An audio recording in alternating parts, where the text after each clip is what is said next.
Good morning, everybody. It is 9:07. I'm running a few minutes behind, but I am going to call to order the special magistrate agenda for the City of West Palm Beach. Today is September 18th, 2019. My name is Keith Davis. I'm the special magistrate appointed by the city to preside over today's agenda. If you're here and you're going to be speaking to me about any of the matters that will be coming before me, I need to place you under oath. I can place everybody under oath together, whether it's city staff or respondents, so if you'll please stand and raise your right hands. Do each of you swear or affirm under penalties of perjury that your testimony this morning will be the truth, the whole truth, and nothing but the truth? Thank you. You can have a seat. When you hear your case called, please come up to the podium to my right. With each case that's called, we'll proceed by hear from the city's witnesses first. They will testify about the case. There will be, in all likelihood, photographs or other documents that are shown on the screens that are relevant to the case. Once the city has concluded its presentation, you'll have an opportunity to ask the city's witness or witnesses any questions you may have. Once I've heard everything from the city's case, then you'll have an opportunity to also tell me anything additional that you feel is relevant about your case. If you have additional documents or photographs that you'd like me to look at, that will be the time to show them to me. Once I've heard everything from everybody on the case, in all likelihood, I will enter an order that provides some sort of relief in one way or the other. So that is generally how we will proceed. I know there's a sign-up sheet, and I believe we'll take those cases first. So go ahead and let's call the first case that's ready. Number 1, CE 19080397 4194 Forest Hill Boulevard. Good morning, John Frosca, West Palm Beach Code, chronic nuisance. This property was declared a chronic nuisance on August 19th, 2019, and posting was, for the declaration was August 20th of 2019, and certified mail was sent out. There had been no response from the owner or no action plan submitted. Hence, the notice of violation, notice of hearing was sent out and posted on September 6th of 2019. Currently, this morning I drove by and took pictures of the property. This case was based on 2 prior adjudicated cases of non-compliance with the magistrate's order. So the city is requesting that you formally declare this property a chronic nuisance and enter a service order to abate the issues that we can to keep the property compliant. When were the 2 previous cases? Roughly, were they? The one in February was for unpaved parking, dirty driveway, missing grass, and the second one was for landscape maintenance and debris. Were they both in 2019 or were they? 2018. 2018, okay. Yes, sir. All right, is there anybody here on behalf of the respondent in this case? All right, I do find proper notice based on your testimony, based on the evidence and the photographs. I do find that the property is a chronic nuisance. I will make that declaration, grant the request as stated by the city, and I'll sign that order. Thank you, sir. Thank you, yeah. Number 36, CE 19080332 505 36th Street.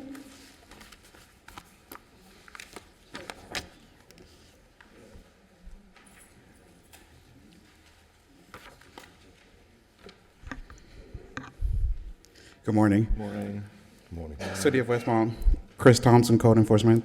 Property at 505 36th Street was cited on 8/15/19.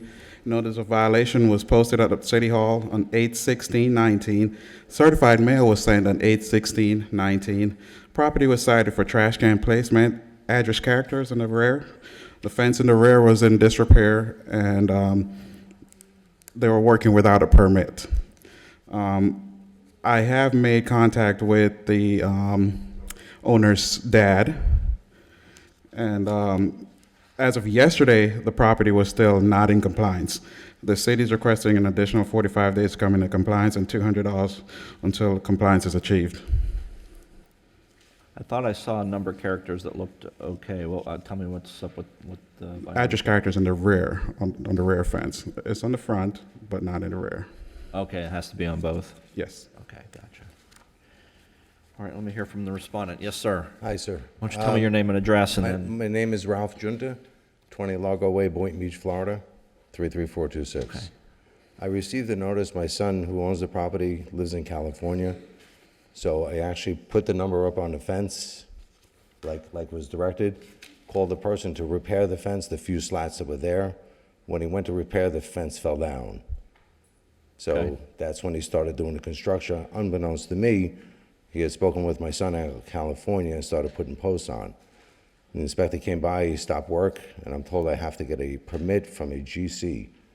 Or is it, he's a licensed fence contractor, I can't use him? That, you can, that, Like I that's a told you this detail morning, a can permit do. is required to put up a brand-new fence. No, I understand the permit, but I've never, You had to come to the city and apply for a permit. I could apply for the permit. Your son, whoever the homeowner is. Okay, but I could get a letter from him to be able to apply? I believe that can be done. I'm not sure. You have to ultimately deal with City Hall on that, but I suspect if the property owner gives you authorization in writing to act on his behalf, that may be sufficient. So I could apply for the permit and then let the person continue building the fence and then come out for a reinspection? Okay? I'll let you, Yeah, I'll City talk to you work out about that it. depth of We can detail. go on over to the city hall when we're done, and we'll talk. I We'll find out appreciate about that. it. Okay. Yeah, I want to comply and I want to make sure the repairs are done the city's properly. suggesting 45 additional days to get this all wrapped up. That should be more than enough, Okay. sir. All right, then, in this case, I will find proper notice, the respondents present. You also had the certified mail in the posting. I'll find the property remains in violation as cited on the notice, and allow the additional 45 days for compliance, thereafter $200 per day until compliance is achieved. Yes, thank you. Did you say $200 a day for Yep. 45 days? After the 45 Oh, okay, days. okay. Here's a copy of your order, Thank sir. you so much.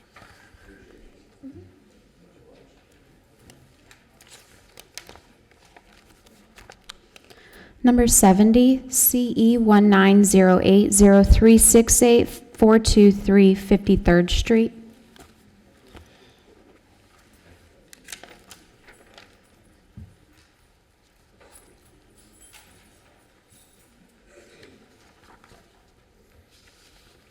Morning. Morning. Go ahead. City of West Palm Beach Code Compliance Officer Robert Watkins. This property was cited, 423 53rd Street was cited August the 16th. Certified mail was sent August 21st. Certified mail was received. City Hall was posted September the 9th. Property was cited for 94-446-2-B-3, hat racking of the tree.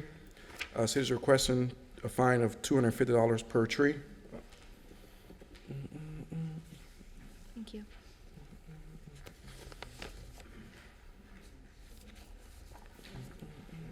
Is the city asking for any remedial action or just the fines? Justifying.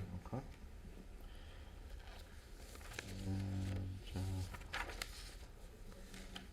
Go ahead and hear from the respondent. Yes, ma'am. Good morning, Your Honor. We had the tree cut in August. Get your name and address. Carol D'Angelo Thank you. at 8547 Sunset Drive in Palm Beach Gardens, Florida. Go ahead. The lawn maintenance man was hired to cut the trees, and he cut them back too tight. We were unaware of this ordinance. Okay. We're definitely hat racked.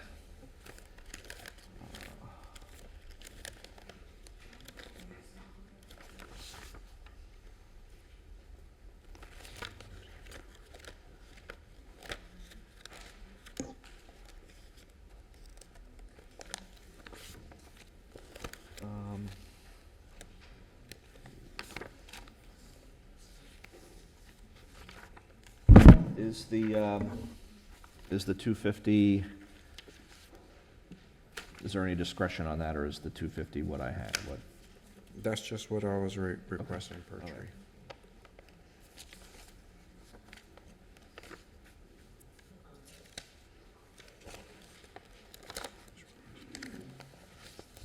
All right. I'm just looking at the code section that was cited in the notice, see if that had any guidance. Is there anything else you'd like to tell me, ma'am? The tree has grown back. So the picture,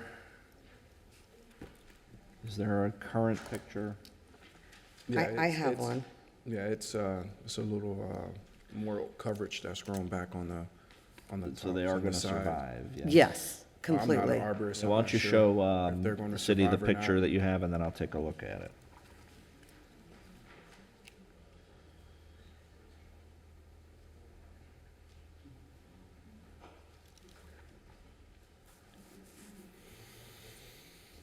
And that was taken when?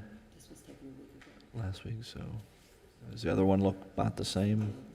Okay, good. Okay, thank you. All right, anything else? All right. All right, I am going to find proper notice in this case, respondents present, and there was certified mail and posting in the file. Based on the evidence, I do find a violation of 94-446 2B3. I'm going to assess $125 per tree for a total of $250, payable within 30 days on this one. Thank you. Thank you very much. Your order will be mailed, okay?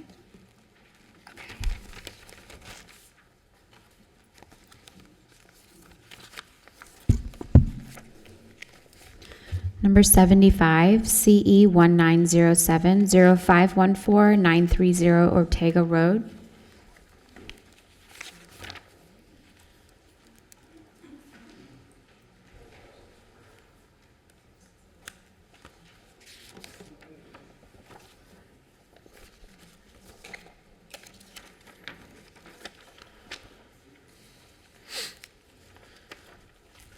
Good morning. Richard Pasmino, Code Enforcement Officer for the City of West Palm Beach. This property was cited on July 30th, 2019 for repair roof, walls, and foundation, external doors and windows, clean and sanitary conditions, landscape maintenance, junk abandoned vehicles, hurricane hazards, parking requirements for unpaved parking, and vehicle repair being done at the property and outside storage. This certified mail was sent July 31st, 2019, and it was resent September 9th, 2019, after hearing was rescheduled. The property was posted August 8th, 2019, and September 6th, 2019. It was hand-delivered.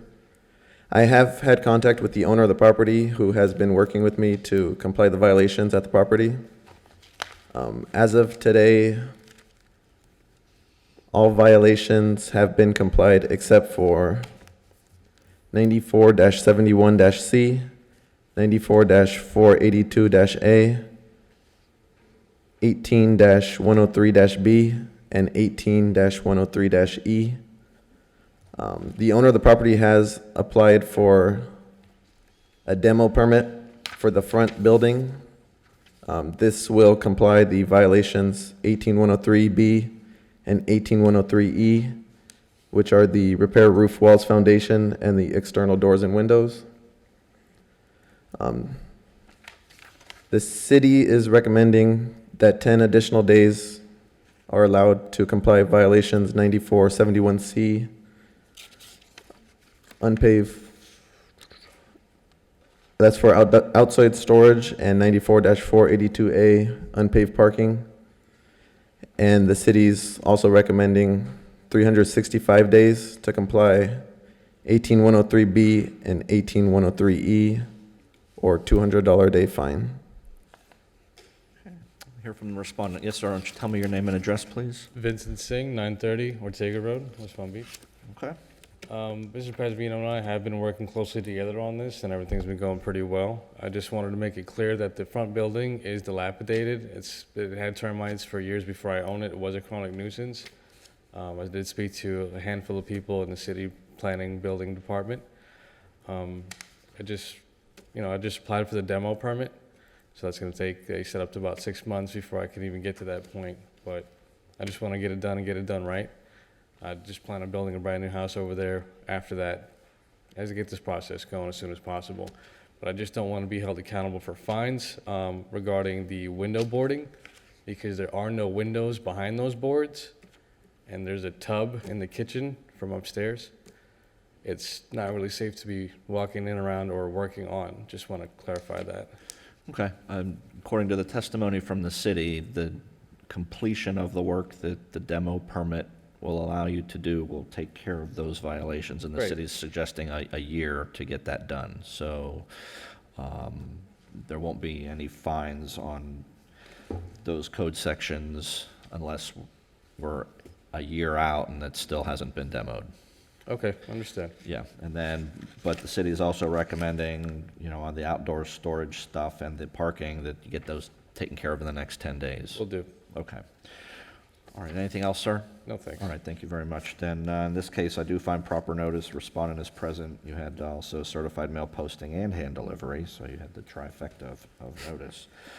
Based on the testimony, I will find the property remains in violation of City Code Sections 18103, B and E, as well as 94-482A and 94-71C, but is in compliance with all other sections that were cited in the notice.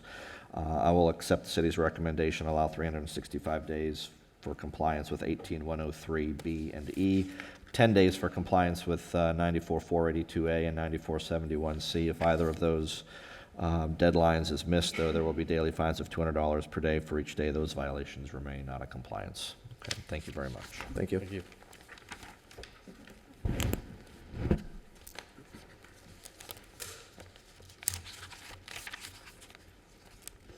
Number 41, CE 1908-0562, 636 46th Street.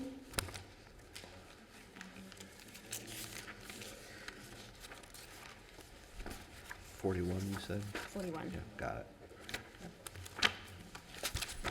Christopher Thompson, City of West Palm Code Compliance. Property at 636 46th Street was cited on 8/28/19. Notice of violation was posted City Hall at 8/28/19. Certified mail was sent on 8/29/19. Property was cited for inoperable vehicle, trash can placement, outdoor storage, trash and debris. I have made contact with the homeowner, and the city is requesting, as of yesterday, the property is still not in compliance. So the city is requesting additional 30 days to come into compliance with $100 per day until compliance is achieved.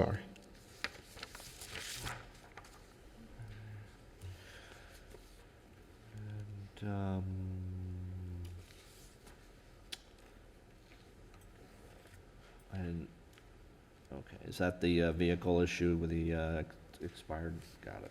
Okay. Yes, sir, let me hear from the respondent. If you can tell me your name and address, sir? Brian Best, 636 46th Street. Yes, sir.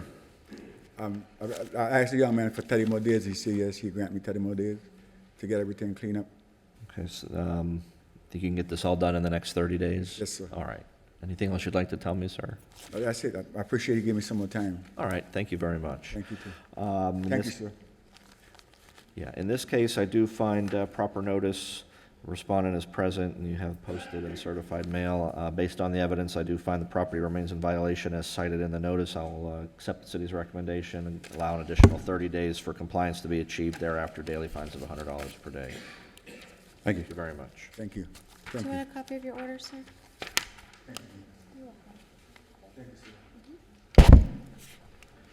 Goodness, I keep hitting that. Jump into 71. 71. Number 71, CE 1908-0381, 431 50th Street.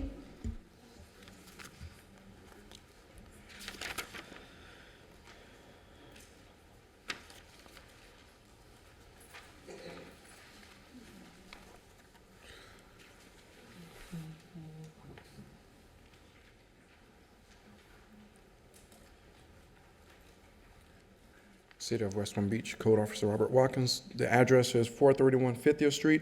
Property was cited August the 16th. Certified mail was sent August the 19th. Certified mail was returned the 20th of August. Property City Hall was posted September the 9th.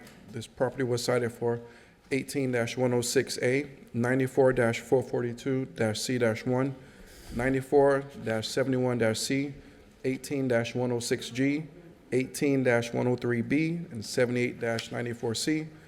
Compliant violations, 78-94-C and 94-442-C-1.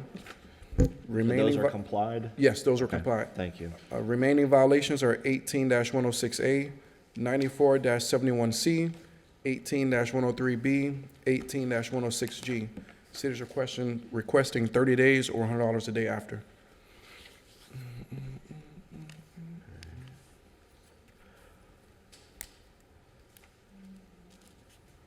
Tell me about 18103B a little bit more. What, I see there that. That was the, on one of the pictures, actually in the front as well by the gutter. There's a rotten wood right where it leans towards the roof in the gutter. Okay. And on the west side, the picture should be coming up. Does any of that work require a permit? Not just that, that's just simple facial boarding. All But right, let me hear from the respondent. Good morning, sir. Tell me your name and address, please. Ken Witt, 431 50th Street. Okay. Can you turn the volume up? I can't, I'm hearing impaired, and the VA won't let me wear my hearing aids until they get rid of a ear infection, so Were you able to see the pictures that the city showed of your property? what was the question? Were you able to see the pictures? I can see the pictures, yes, Okay. yes. Are you aware of the violations that the city is talking Yeah. about? I've talked to Mr. Roberts in person, so I'm aware of what's going on. I just couldn't hear what was said now. The city's asking for another 30 days for you to complete the repairs and get everything cleaned up. I'd like to get 60 if I could, because I have to do the work myself, Okay. and I am 80 years old. Okay. My wife is an invalid. Does the I city have need any a objection little more to time. it? Does the city have any Not at all. objection to Not at 60? all. I have no problem giving you 60 days, sir. That would be fine. Oh, I'm okay with 60 days. okay, Is that okay with you? thank you. Okay. All right. In this case, I do find proper notice. Respondent is present. You also had certified mail and posting. I will find, based on the evidence, the property remains in violation of all the code sections cited with the exception of 7894C and 94442C1. Those have complied. I'll allow an additional 60 days for compliance, and thereafter daily fines of $100 per day. Thank you, sir. Good day. Number 55, CE 1906 0607 824 3rd Street.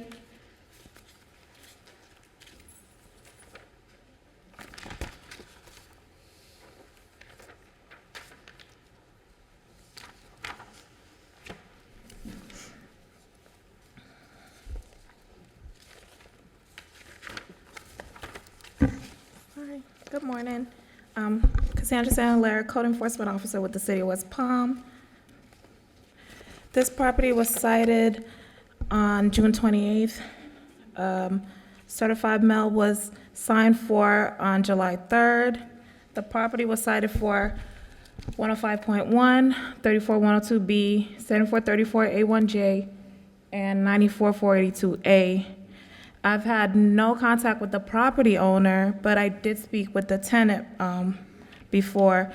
At this time, the city is requesting 15 days or $100 per day to comply with all the violations. Oh,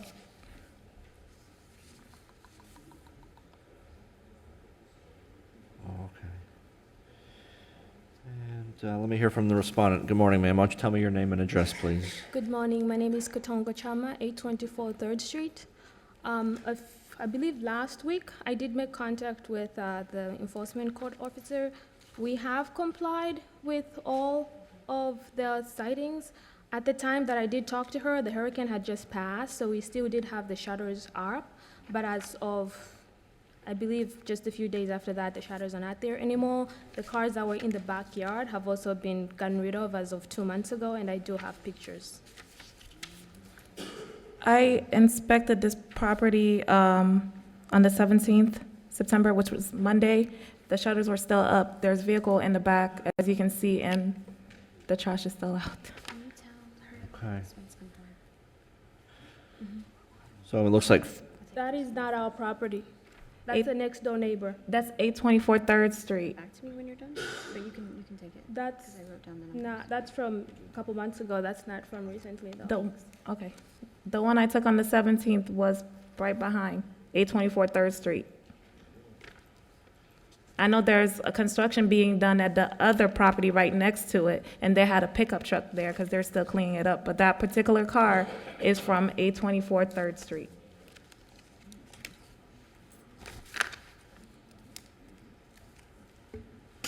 All right, so the residence that is, are we talking about the residence that's blue or the residence that's tan? The front is tan, the back is So blue. they're both on the same on the Yes. same property? Yeah. Okay.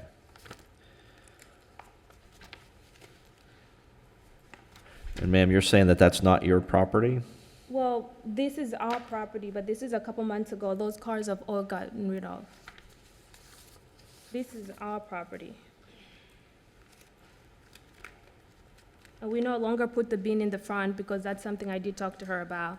We didn't know that we're not supposed to put it on the side of the house. We've been living there since 2012, and that's how it's always been. We've never been told that's not how it's supposed to be.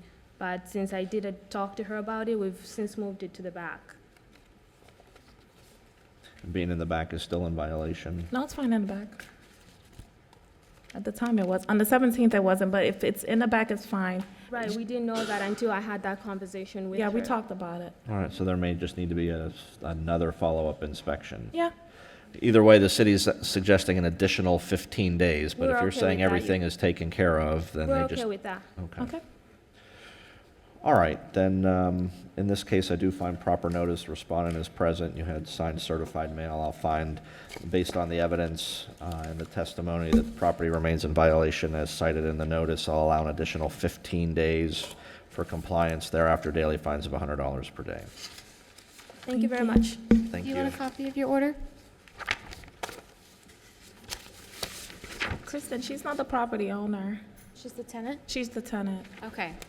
Then it'll get mailed to the property owner. All right, well, so let me just clarify for the record, the respondent wasn't present, tenant was present, but... Yeah, the tenant was You still present. had proper service with certified mail, so... Yes, I did. We're good. Okay. Thank you.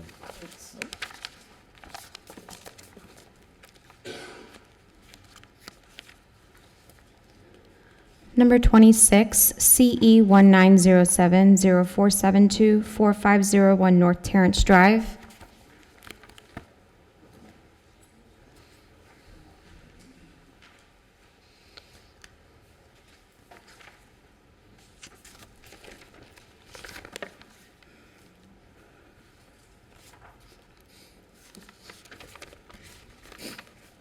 Good morning, Natalie Clark, City of West Palm Beach Code Enforcement.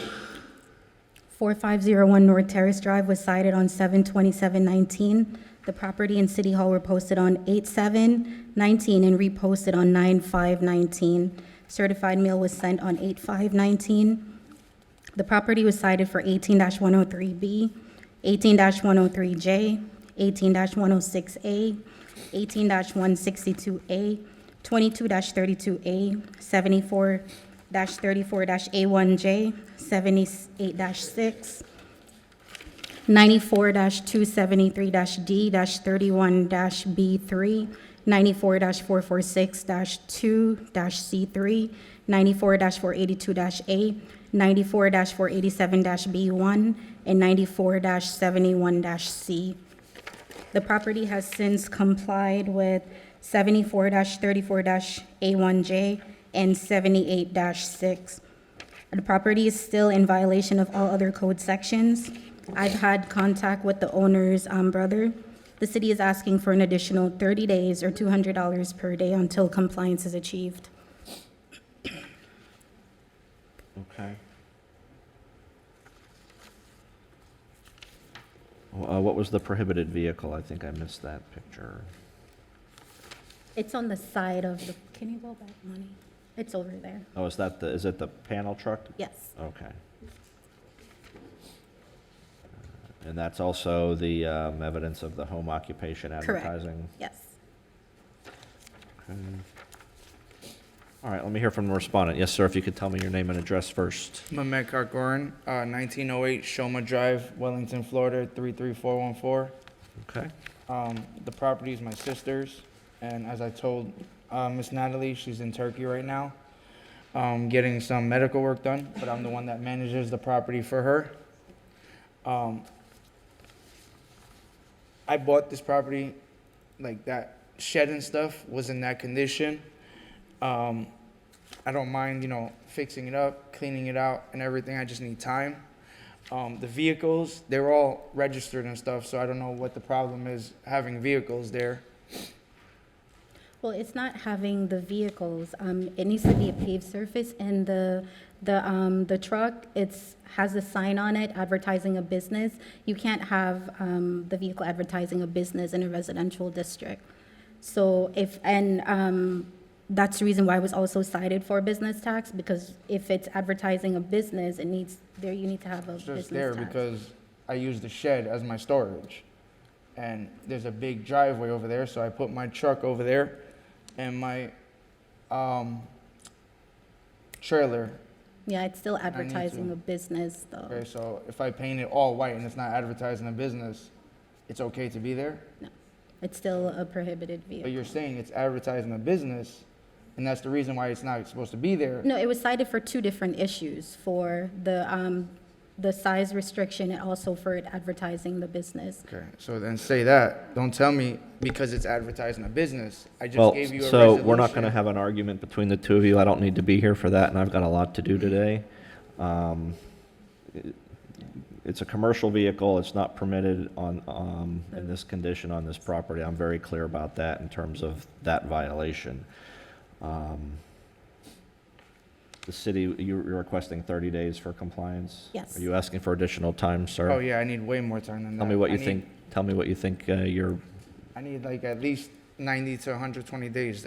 They want the whole shed to be fixed up. I gotta rip everything off. I gotta board it up. I gotta put siding, and then to put pavers on that area in front of the shed.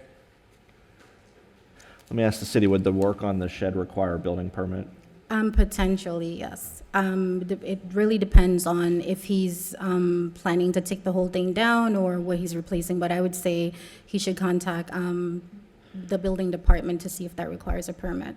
I'm inclined to give this one a little more time as well. My thought was 90 days, and then I would tell you what I tell a lot of people. If you're getting close to that 90-day deadline, if you're acting in good faith, moving forward, but you need a little more time, let the city know, and you can ask, and I'd be happy to consider that. Okay, But that's fine. I agree. I think 30 is probably not enough to Yeah, get this done. like I said, my sister, she's dealing with some health issues, Okay. so she had to go overseas to get it handled. Sure. And I need time, it's funds. I just had one of my other properties with Mr. Watkins, and I took care of that because it wasn't stuff that, needed to be financially, taken care of. Okay. I got it. All right. Is there anything else you'd like to tell me, sir? No, I'm just gonna, in front of where the truck is and stuff, if I want to get it paved, do I have to go to the city and get a permit? Yes. Okay, Okay. that's it. All right, in this case, I am going to find proper notice you have posting and certified mail, respondent's manager, brother is present. I will find the property based on the evidence remains in violation of all the cited code sections except for 7434A1J and 78.6, which have complied. I'm going to allow 90 days in this case for the property to be brought into compliance. Thereafter, daily fines of $200 per day. And again, as I said, if you're getting close to that 90 and you're not going to make it, I understand. don't just let it go. Oh, no, I Reach won't. out. Yeah, I Okay. won't. Thank you very much. Thank you. Thank you. Sir? Sir? Do you want your order?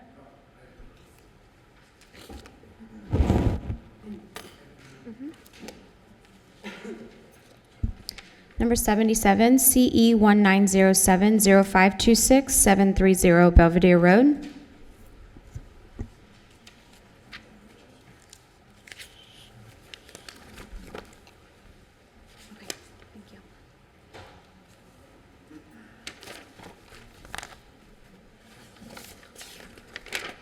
Good morning.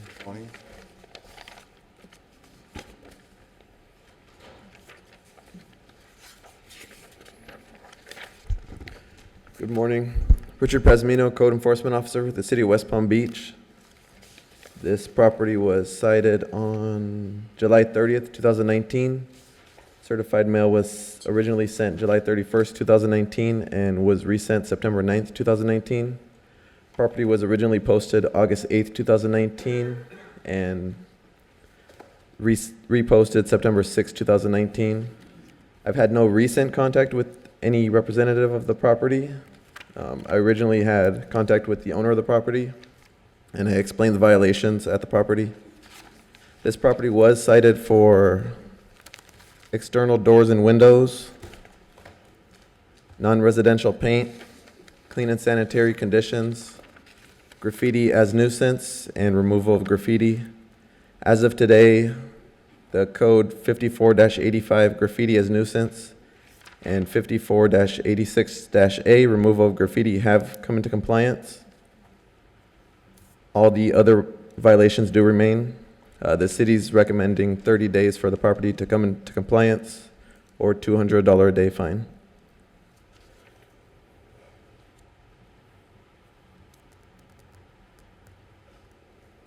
I missed the broken, The window. property, in the front of the property, one of the windows is boarded. It was originally Okay. a Oh, I bullet. see. Yeah, Gotcha. I guess a bullet had broke the window, and it got boarded sometime last year.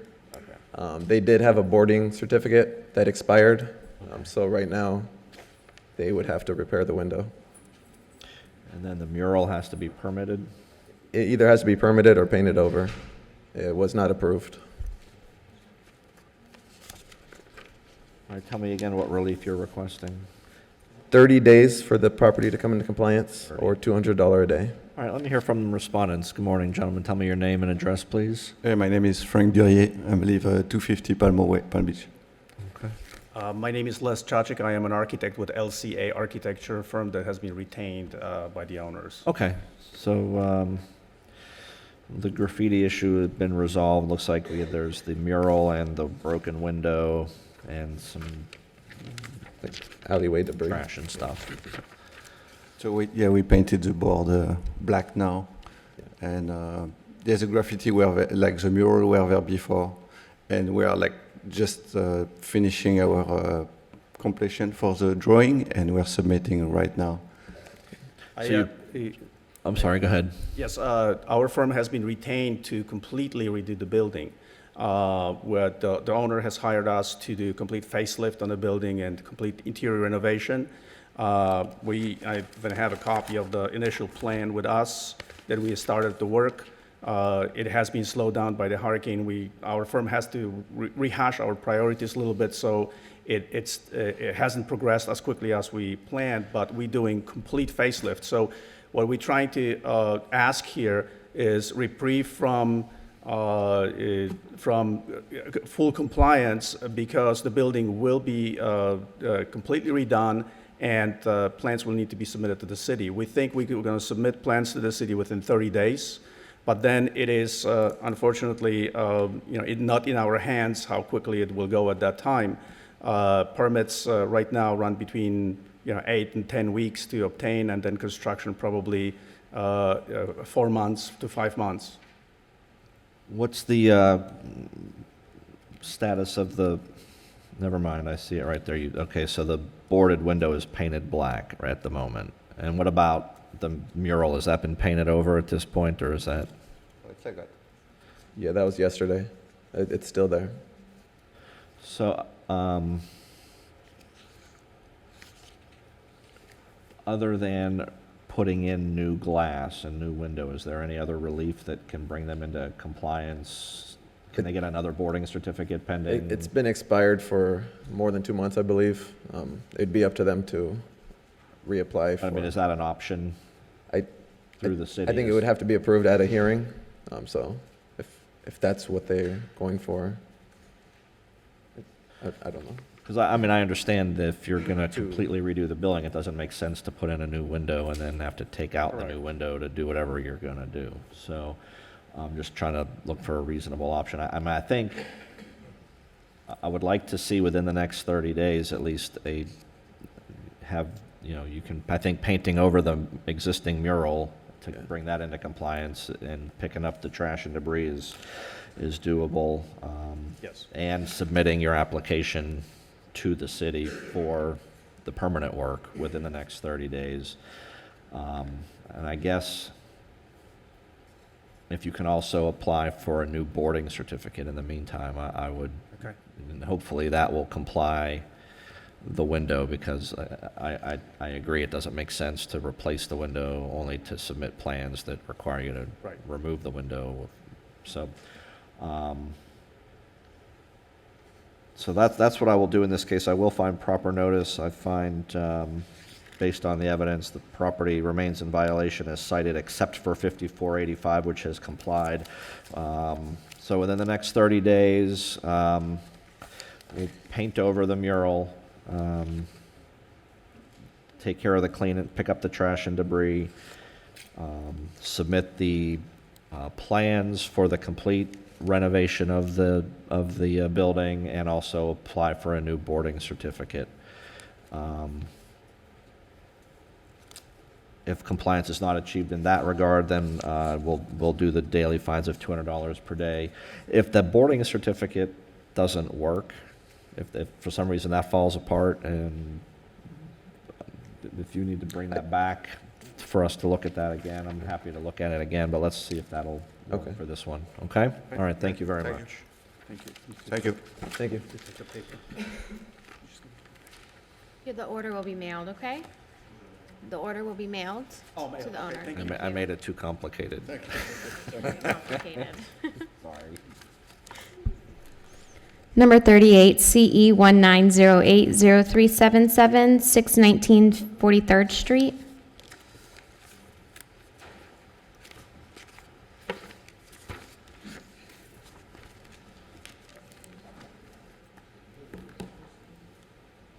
Christopher Thompson, City of West Palm, code compliance. Property at 619 43rd Street was cited on 8/16/2019. Notice of violation. The property was posted in City Hall on 6/19/19 as well. Certified mail was sent on 8/19/19. I apologize. Property was cited for an inoperable vehicle, unpaved parking, outdoor storage, trash can placement. I have made contact with the homeowner. As of yesterday, the property was not in compliance. You mean the tenant, right? Yes, the tenant. Okay.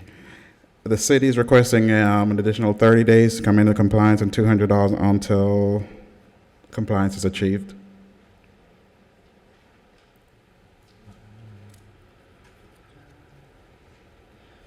All right, let me hear from the respondent. Yes, sir, if you could tell me your name and address. Hi, my name's Chris Say, 5121 Laird Lane, Jupiter, Florida, 33458.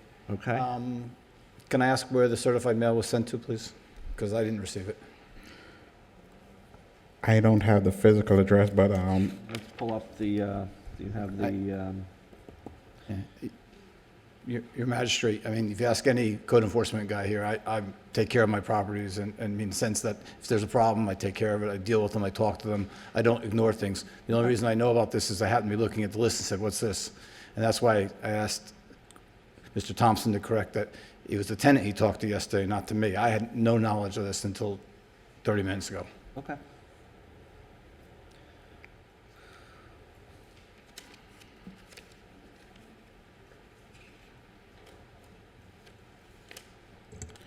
Property was posted on August 19, 2019. I do not see. Oh, where was it sent? It may be irrelevant. I'm just pointing out that it's not because I was a bad actor, it's just I didn't know. Mr. Thompson and I have agreed to 30 days, so we'll get it all taken care of. Okay. 4713 Broadway? Yeah, that was a law office I had 5 years ago. It's not occupied me at this point in time. Is that the address that's listed in the either tax collector or property appraiser's records? Yes, right there. And I'll. So the issue there is under the law, that's the address that the city is required to use for code enforcement notices. So if you probably need to change that with those entities. Had I known that this is on the issue, I would have brought a letter to you that, without the letter, I don't swear to anything, so I have to say reservation. I would believe I sent a letter. I know I sent a letter, whether this address was on or not, telling the city that I had moved. It was certified mail, certain return receipt requested, so that they knew that my new address is, but I don't know if this particular property was on that letter. It's highly unlikely it wasn't, but I don't have that letter in front of me to confirm, so I'm very careful with my words. But again, I think Mr. Thompson and I have agreed to a 30-day resolution. Okay, and I have no objection to that either. So unless there's anything else you'd like to tell me, I will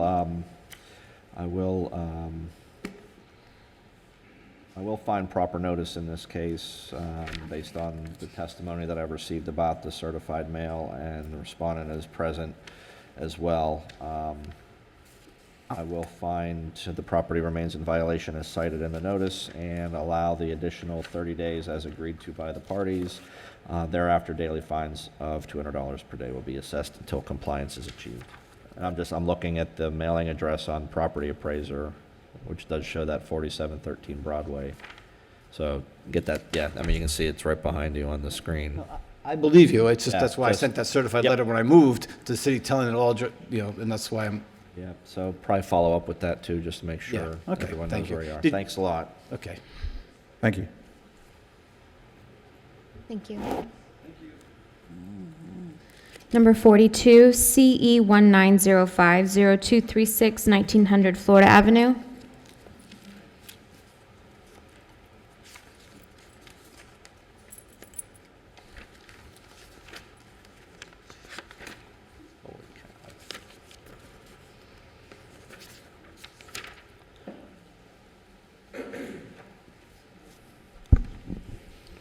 Good morning, Special Magistrate Alex Lopez with the City of West Palm Beach Code Enforcement. Your Honor, property located at 1900 Florida Avenue is a vacant residential property that was cited for after initially failing 2 lien reduction inspections. It was cited for exterior building repair to various areas, rotted wood on windows and doors, trash, concrete debris strewn throughout the property, dirty sidewalk, walkway, and building exterior, painting of the structure, vegetation growing onto the structure, abandoned fence posts and metal pipes, dead grass and vegetation, missing grass throughout the entire yard, landscape overgrowth and lack of landscape maintenance, unsecure openings and structure, vegetation obstructing the city right-of-way, missing grass within the parkway, hedges obstructing the visibility triangle, prohibited trees, improper and severe cutting of tree limbs, and for outdoor storage. Your Honor, the property was originally cited on May 11th, 2019 to be heard at the August 7th hearing. That notice was mailed first class certified mail and posted. The case was then rescheduled per the owner's request to the August 21st hearing.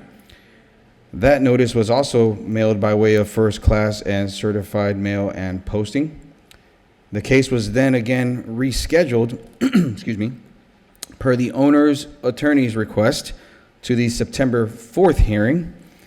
That notice was also mailed by way of first class, certified, and posting. However, that hearing did not take place because of Hurricane Dorian, and that case was rescheduled to today's hearing. Your Honor, as of today, the following code sections have complied, and I'm going to read these in order from top to bottom as per the agenda. The first one is 74-4C1. 74-4C1, you said? Got it. 74-4C4. 78-94C. 94-302A4. Got that? All right. 94-305E. 94-4454I. And 94-71C. All other code sections remain in violation. Your Honor, there has been a substantial amount of time given for the violations to be corrected and to be corrected properly within a professional workmanship-like fashion. As you can see by the photographs, the majority of the work that was performed at a subpar level. The structure has been painted improperly. Rotted wood has not been replaced, and it has been painted over. There is paint on the windows. There are openings on the structure. Trees were improperly cut even after it was stated on the notice not to do so. There are areas within the landscape that remain with shell rock, pavers, concrete debris, or no grass at all. Your Honor, the city recommends that a $250 fine for each tree, there are 3 trees in total, that were severely and improperly cut be imposed for a one-time total fine of $750. This is for Code Section 944462C3.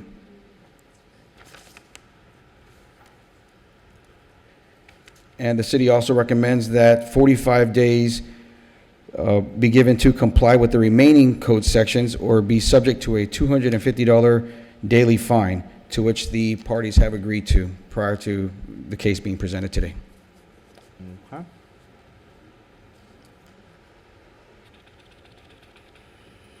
All right, let me hear from the respondents. Good morning. Good morning. My name is Robert Saylor. I'm an attorney. And Can get you closer to the microphone, please. My name is Robert Saylor. I'm the attorney who represents the owner, Miss Dorothy Jarvis. Yes, sir. Let me ask Mr. Lopez, those photographs that you've shown, those were the ones that were taken in April, correct? From the initial time that the property was cited until yesterday. I mean, but the photographs were taken in April, the ones that you were showing. Because There's a lot of multiple photographs. So there's photographs that started back from the initial time of the case through April until yesterday. What photographs do you currently have of the ones that are still pending? They're within the case file. If you turn around, they will be dated, they're date stamped with a 9/17 date on each picture. All right, let me, I have a couple of witnesses I want to call, but there's a little bit of a history to this. Ms. Jarvis had a contract to sell this property for several months. I spoke to the realtor in late July or early August. I sent her a copy of the code violations. The contract, that particular contract to buy the property, the buyer had agreed to make all the repairs. I emphasized at that point that they all had to be done before the hearing. At that time, the hearing, I think, was scheduled for August 24th. I had taken a vacation as out of the country for most of August. When I got back, I found out that the buyer had walked away from the contract. So, but he had agreed to make all the repairs. Since then, I hired somebody to come on the property to make all the repairs, and I thought he had been making most of the repairs. I was there yesterday. It didn't look like it was in those, what I looked at wasn't in those photographs. However, I have a realtor with me. She now has a contract on the property. Most of the work of the structural violations are, I would say, putting Band-Aids on the property. The property is going to be sold to an investor who's going to put all brand new windows, all brand new doors, repaint the property. So anyway, I'm going to let the realtor take over and explain to you about that.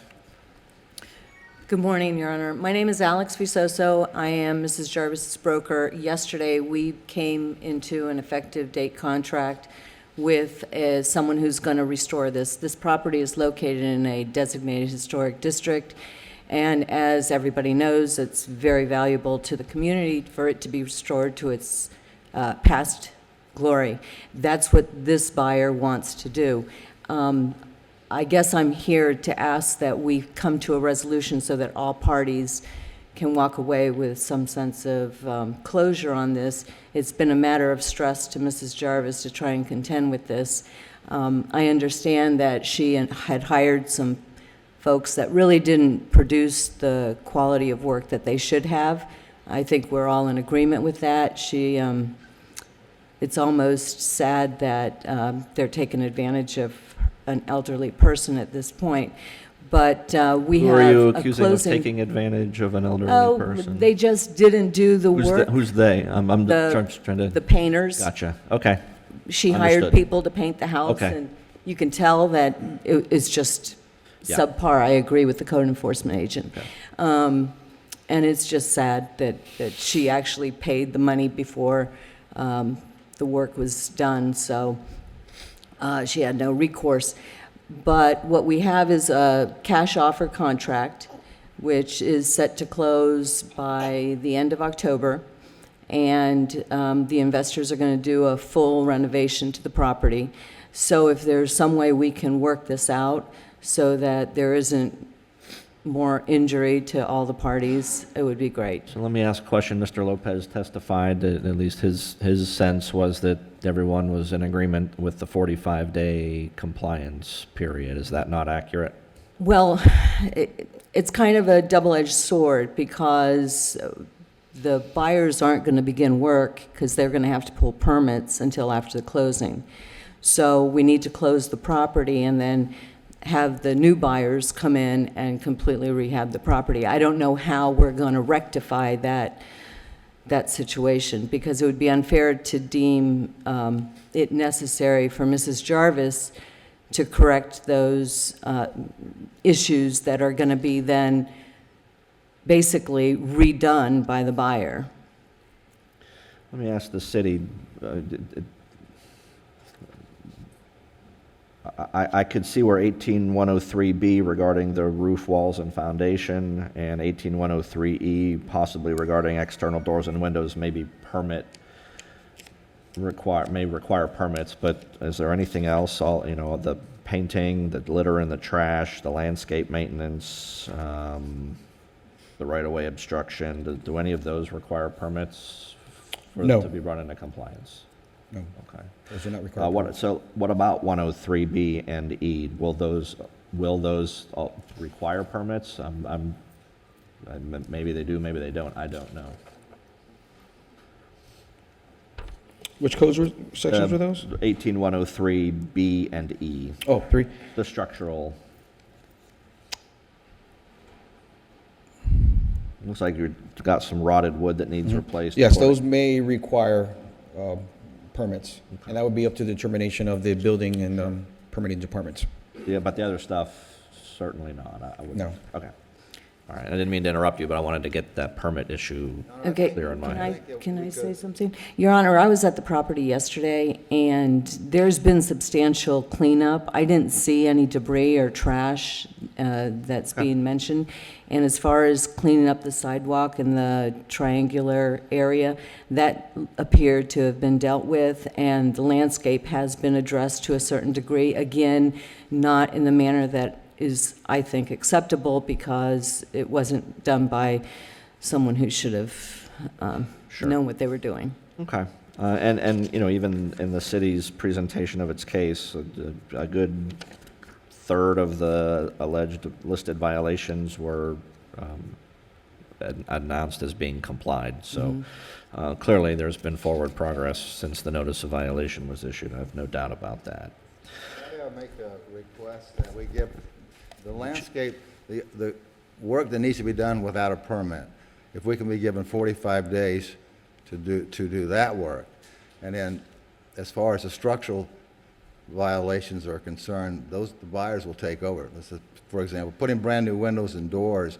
I mean, to do some Band-Aid repairs around the windows and then have somebody come in and put in brand new windows and doors. Well, let me see what the city's position is on that. I mean, I'm not inclined to wait another 45 days for this to change owners, just for that stuff to have any forward progress whatsoever. But what's the city's position on that?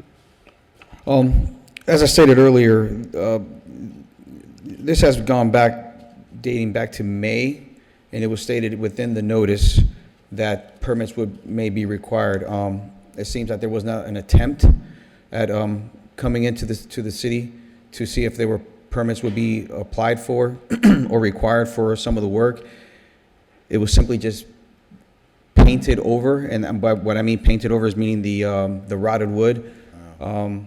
So they were informed at some time back that all of this may require permits. Well, my response to that is that we had a contract, the buyer, and as a matter of fact, you may know the buyer.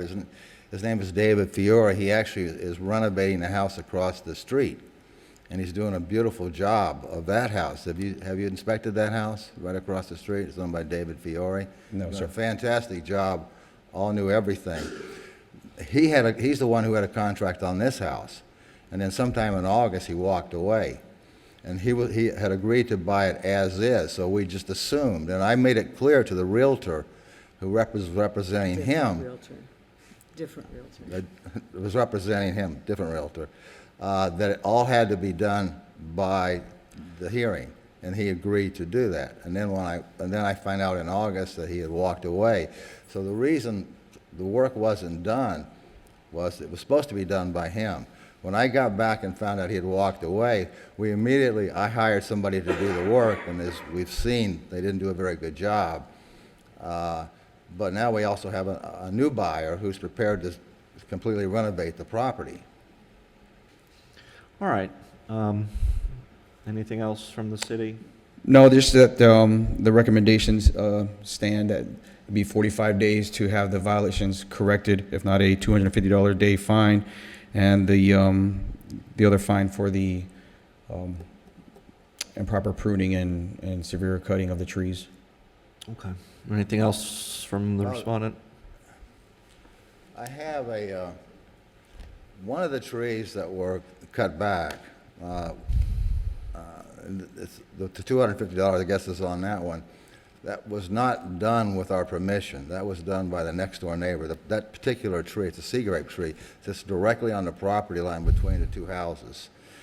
My man was over there doing the landscaping, and the neighbor come over and says, could you cut the limbs back on this tree? And my man said, no, we can't do that. It would be hat whacking. So he leaves for the day, he comes back the next day, and the neighbor had cut back all the limbs on that tree. Okay.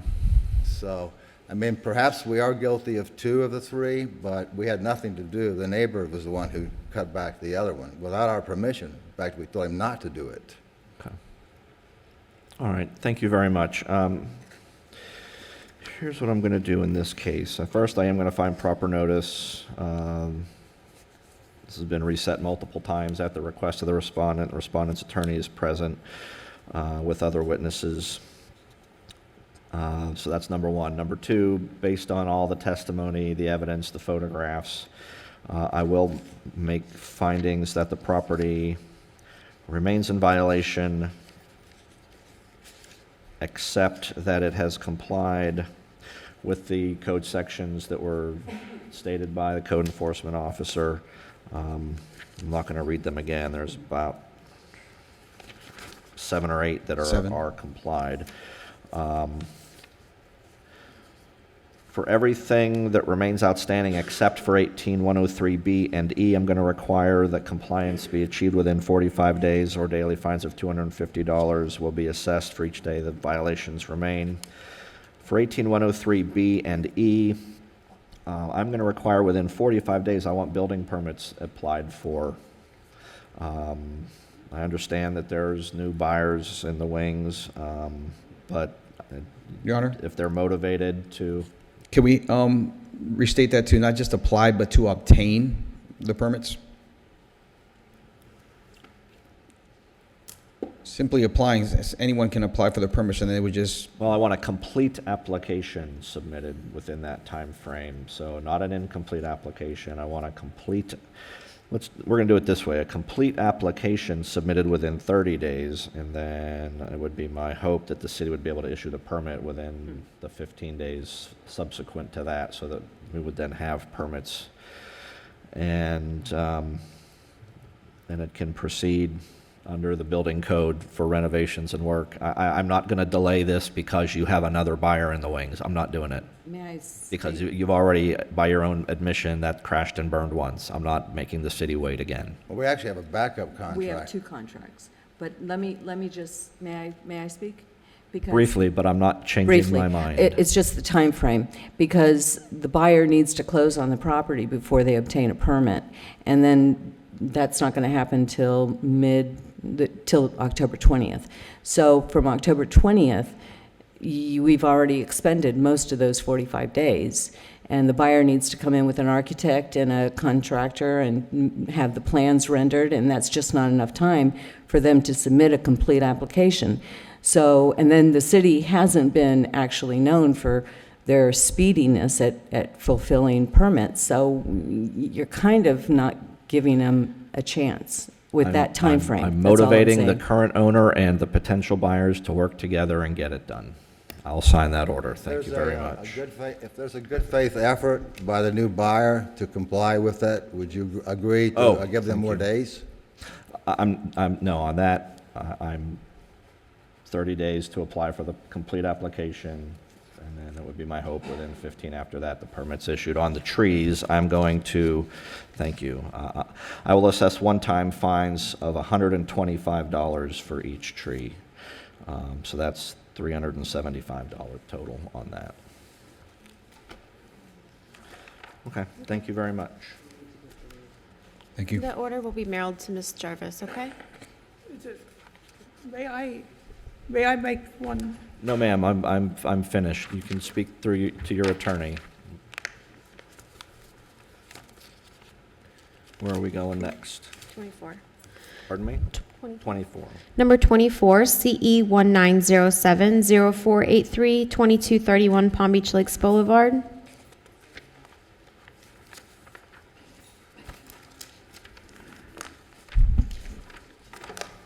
Good morning, Officer Levine, City of West Palm Beach Code. This property was cited for failure to obtain a business tax receipt and certificate of use. Excuse me.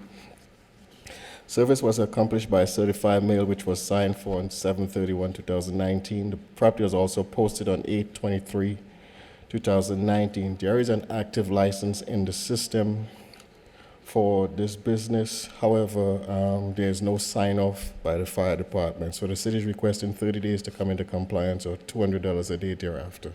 How much more time are you asking? 30 days. 30 more? And all that's left is fire department has to sign? Fire and code, but fire has to sign off before code could sign off on it. Okay. All right, let me hear from the respondent. Yes, ma'am. My name is Stacy Gaynor, and I'm the operations manager here for this business. The actual address on the violation is not the right address. It's 2223. But we have everything in the process. It's going on right now. I reached out to the fire department yesterday to schedule inspection. Okay. So we have everything in the works right now. Let me ask the city, are you aware of any substantive issues that are going to hold this up once the inspections happen, or is it just a matter of getting it through? Once it's just about getting the inspection done. If it passes fire, there's no problem with the code enforcement inspection. Okay, so that'll happen within the next 30 days? Yes, sir. All right, and the city's suggesting 30 additional days to get this wrapped up? That works. Okay. Then in this case, I do find proper notice. Based on the testimony and the evidence, I find the property remains in violation of this code section cited in the notice. I'll allow the additional 30 days. Thereafter, daily fines of $100 per day until compliance is achieved. Thank Here you go. Thank you. Mhm.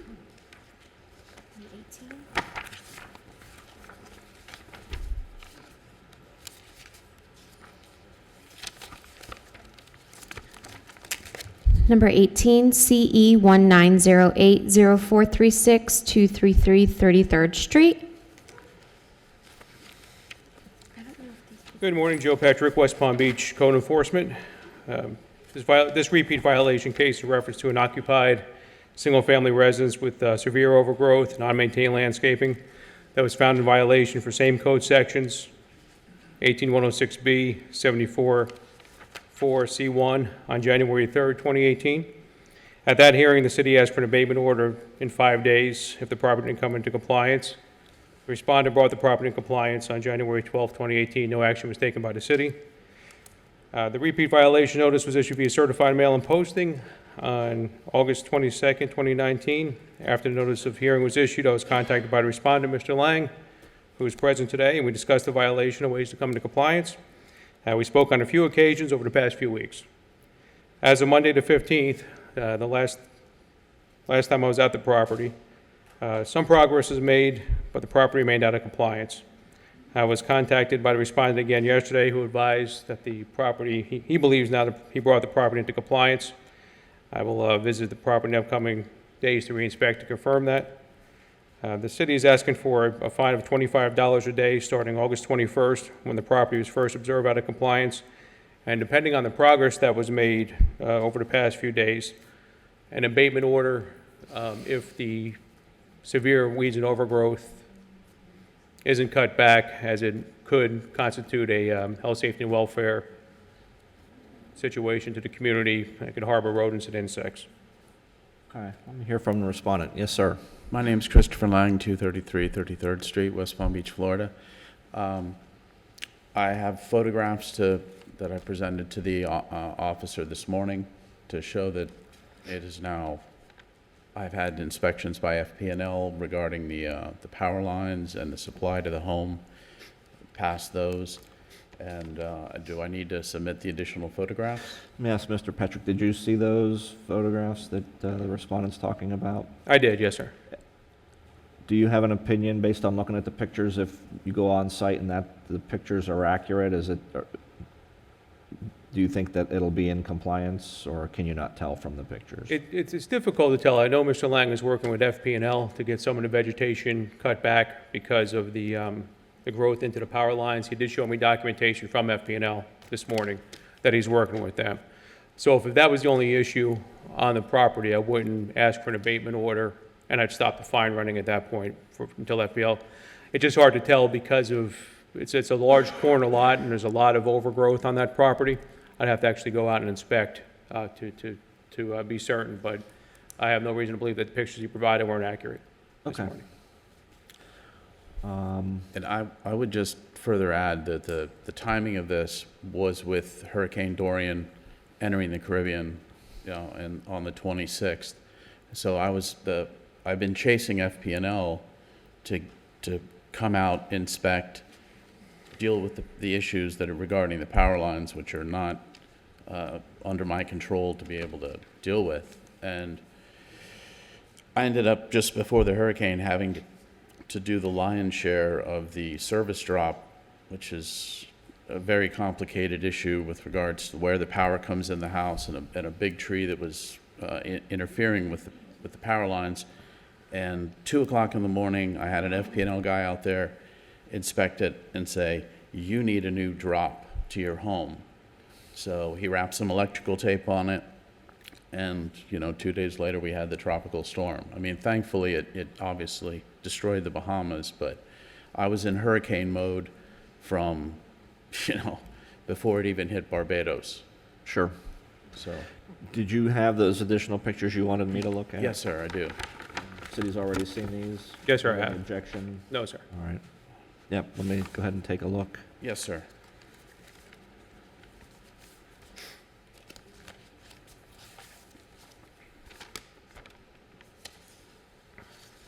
Are these my copies, or are these? You can have them, yes. That's where the service drop Yeah. comes into the home. Yep. So that's a 14-inch limb, and it's 2.5 days with a chainsaw just to get to that point. Okay. This is the corner. Here, I believe the code officer has the best of the photos.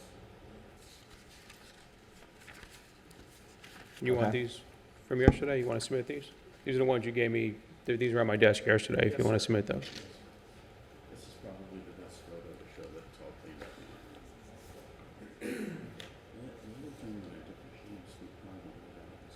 now. Well, I can't have you have a private conversation. This all has to be recorded and on the record. So the corner, it looks like, has clearly been, the actual corner has been cleaned out. It does. The concern with that corner was the vegetation was growing into the street and blocking the street to a certain extent. So it does appear that was taken care of. Your concerns go deeper in, though, I guess. Right. It's a large lot. I just want to take a look and make sure that some of the areas along the gate area was cleaned up. There was just some weeds that were by the front of the house where the white cars parked. Some overgrowth in there that need to be thinned out. Okay, so I have technically 4 photographs. Is there more that you want me to take a look at?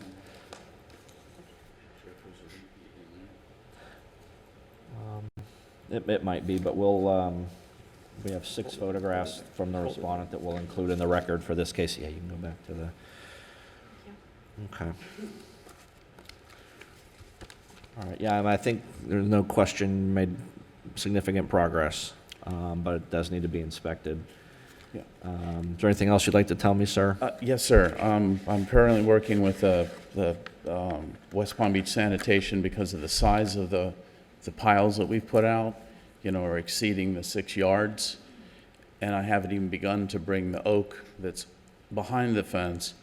So it's going to be another 2 weeks before all of that can be disposed of properly.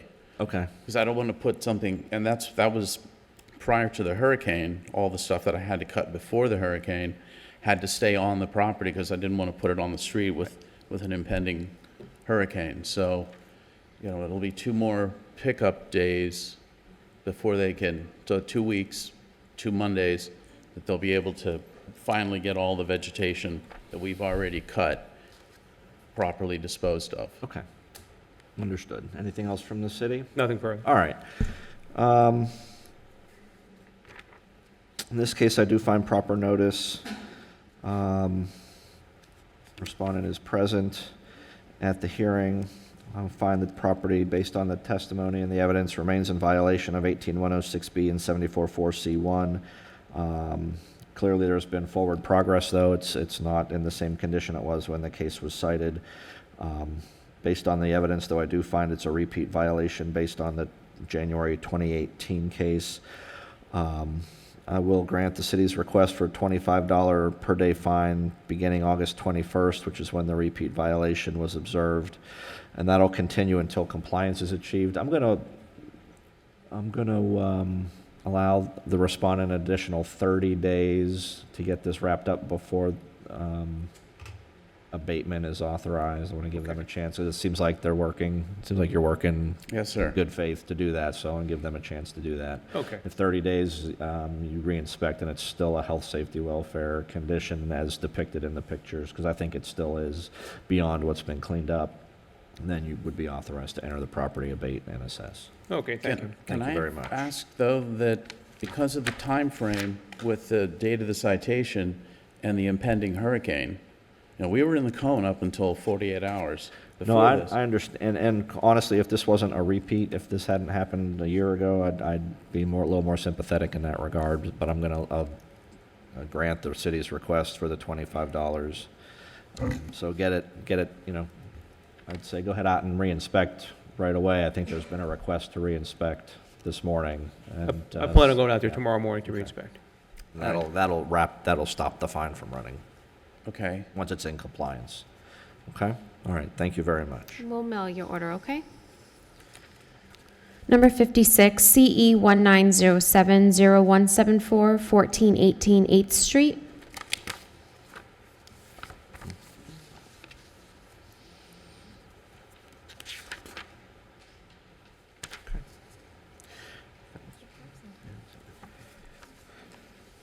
Ms. Eads.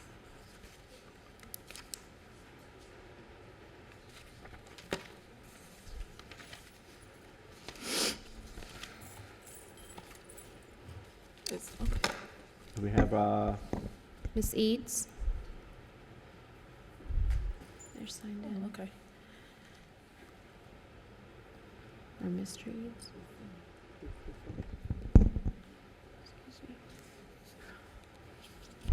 Good morning. You're here for 1418 8th Street, sir? Yes, my hearing. 1418 8th Street? Okay, thank you. Yes, my hearing is not that great. Okay, thank you very much. Go ahead. All right, Cassandra Sanhilaire, Code Enforcement Officer with the City of West Palm Beach. This property was initially cited on July 10th.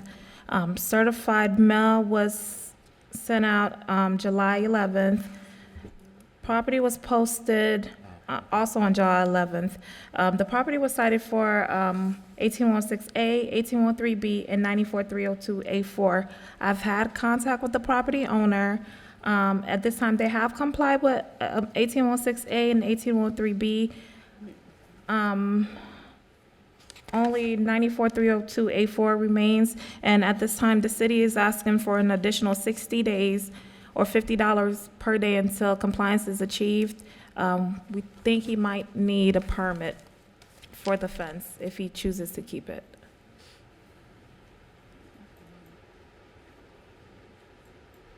Was this offense put in without a permit, or it's in disrepair and needs to be? It is in disrepair because that's the only part of the fence that's there. There's no sides or anything else to it. And I know I spoke with Mr. Eads, and he was saying he's had it for years. And I tried to look for some type of documentation, just seeing that it was okay to have it like that, and we haven't found anything. So at this point, if he wants to keep it the way that it is, he might have to get a permit or just remove it entirely. So it is in disrepair. Okay. Sir, tell me your name and address, please. Clarence Eads, 1418 East Street. Were you here when I put everybody under oath? Did I swear you in? I'm sorry. Did you get placed under oath? Yes, I did. You did? Okay. All right, why don't you tell me about what's going on with the fence? Well, since I was, you gave a citation about the house and the fence and everything, I started right away, and as much as I understood the letter, I did whatever it was that was required. Now, this fence here she's talking about, well, it's a fence in the back, but that was never a fence. It was always a gate, a rolling gate. It rolls across the driveway and the walkway for security. A long time ago, we used to have kids coming in and out the neighborhood, running through the yard. I had hedges around the house. But since then, like in 59 years, I lived in that house. And the hedges basically caught whitefly or something, and they died. Yep. And so I had to plant the palm trees around. So if you'd like to see what I did, I have pictures here. Okay. It's a lot of them. Why don't you show those to Miss St. Hilaire first, show them, and then I'll take a look after she has. These are things that I've done since I was given the citation, trying to comply with whatever the code was. You see, even I paint all around the back. See, now see, that's the problem right there. But all of these pictures, if you want to come by and take a look now, they're all trimmed out and everything. I can let him see it. Does the city have any objection to those photographs? No, sir. All right, yeah, well, let me go ahead and take a look at what you have. Shows where the gate is sliding, everything has been trimmed up. And so Are these all different pictures, or are they basically, a couple of them might be the same, but I'm sorry about my hearing. That's okay. 81.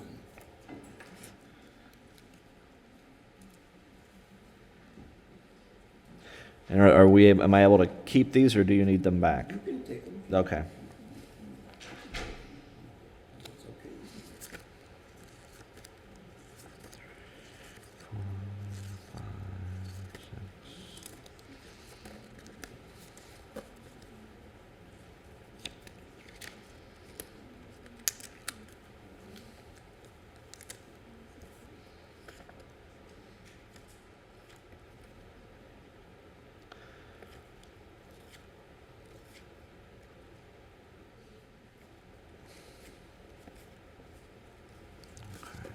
So where there used to be hedge, now you've got those palm trees planted.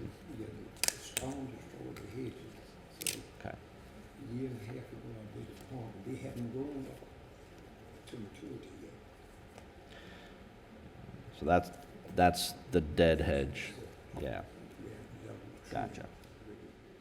those trees, and in the back, the trees grow from the alley. And, we're not planting trees. And I'm going to need you to talk into the microphone back there so that the recording can get you. Yeah. Okay, so for the record, without objection, I have 4 packets of photographs that will be included that were the respondent's exhibit in this case. So let me ask the city, what you can go back to the podium, sir. I'm not clear what has to be done in this case in order for compliance to be achieved. Like I said, I know I was missing the sides, and like I said, after speaking with Mr. Eads, he said it's been there for a number of years, that fence or gate. we don't have any records of that. And like I said, even the size, we don't know what it connects to. There's no size. I know he said he had the hedges there, but I do believe for it to be a full fence, it needs to come all the way around. Oh my God, he's definitely.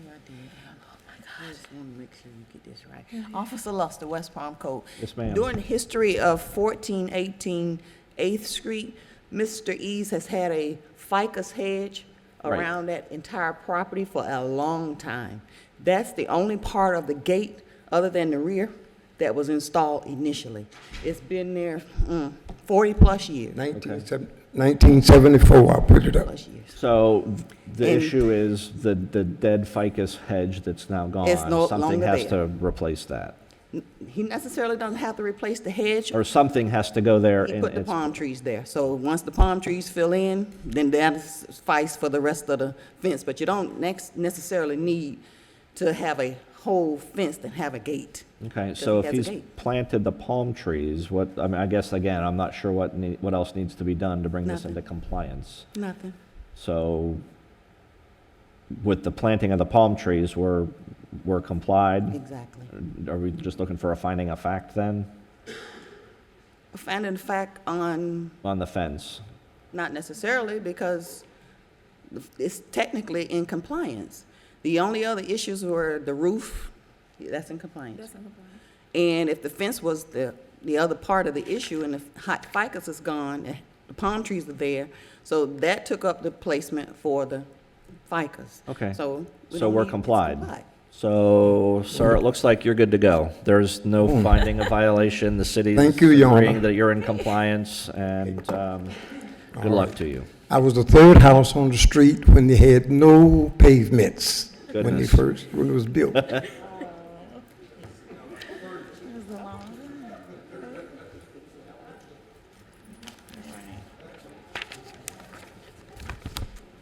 Number 11, CE 19080382, 4343 North Australian. My old neighbor was Oh, yeah? the first one in the entire neighborhood. Oh, yeah. Been here too long. Uh-huh. Good morning. City of West Palm Beach Code Compliance Officer Paul McFarland. On August 14th, the property at 4343 North Australian was cited for excessive growth, overgrown grass, inoperative vehicle, and swell maintenance, also overgrown. Property was posted August 30th, 2019. Certified mail was sent August 19th, 2019. Certified mail was signed for August 22nd. I have been in close contact with a representative of the property. She did make contact with me this morning, confirming that the excessive growth has been complied and the swale maintenance has been complied, but the inoperative vehicle still remains. So with that taken into consideration, city's recommending 10 days to come into compliance or $100 a day till compliance is achieved. Okay, thank you. Let me hear from the respondent. Good morning. Good morning. My name is Julie Hines. I'm an authorized agent for SRP Sub, the Thank you. owners. And this resident that we have in the property is leaving on September 30th. We've actually posted them several times with cure notices to remove the vehicle. We would tow it, but we cannot until we have possession of the property, which we anticipate to have on October 1st. So I was just going to ask for some time, like 45 days. Once we have possession, we should be able to remove it if they haven't taken it with them when they leave on the 30th.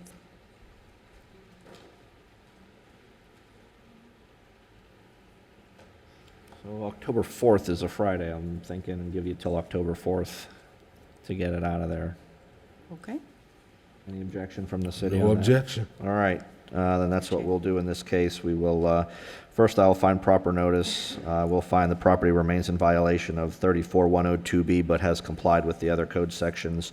I'll allow till October 4th to comply with the inoperative vehicle code section. Thereafter, daily fines of $100 per day. Thank you. All right, thank you. Thank you.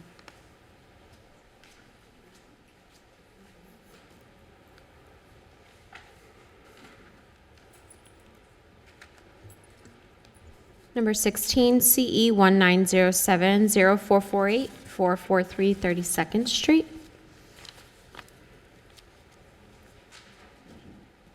Joe Petrick, West Palm Beach Code Enforcement.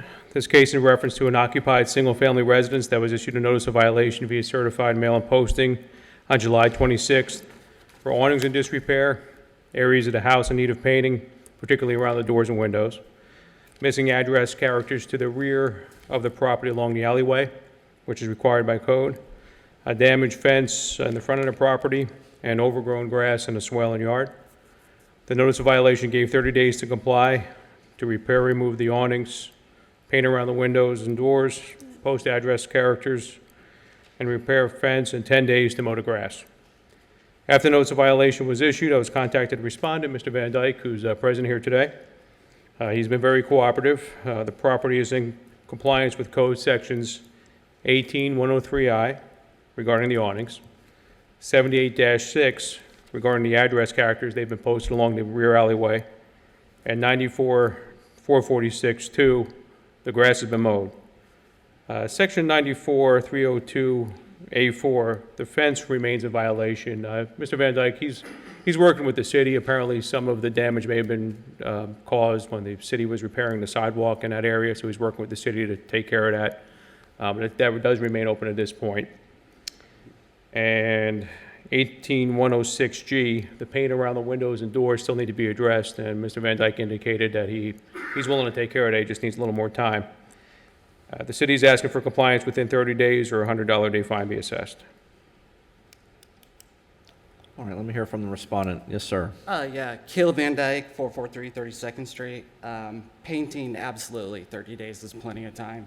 The fence, I'm not sure about. Yeah, tell me how the fence got damaged. They're replacing the sidewalks in the neighborhood, and our fence borders the sidewalks. So there's some breaks in the fence that happened from that construction. What was the time frame? When did that happen? A few months ago. So it's recent. It's not like Yeah, years ago or anything. the springtime, I think? Yeah, it's been around the Yeah. springtime, March, April. So we reached out to Josh McDermott, Director of Public Works, who referred us to the new construction coordinator, Colin Mueller. Sorry, I don't know how to pronounce his last name. Colin came out, he looked at the property, and he sent us an email saying that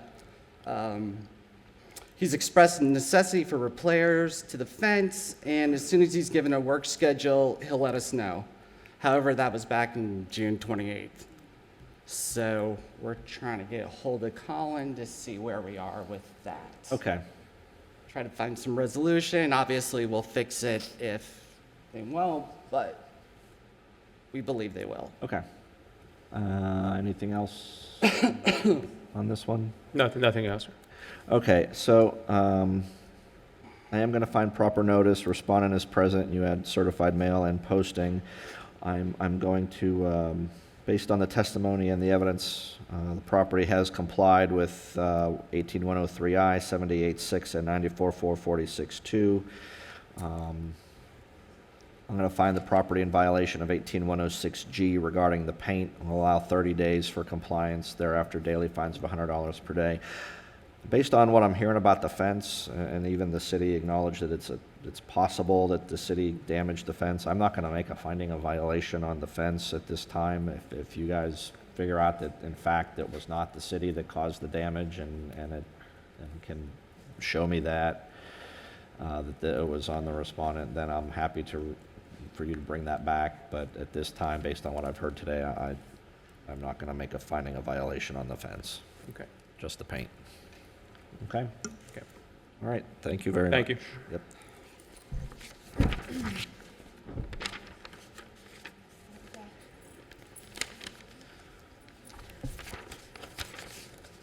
Number 23, CE 1906-0470, 1106 The Point Drive.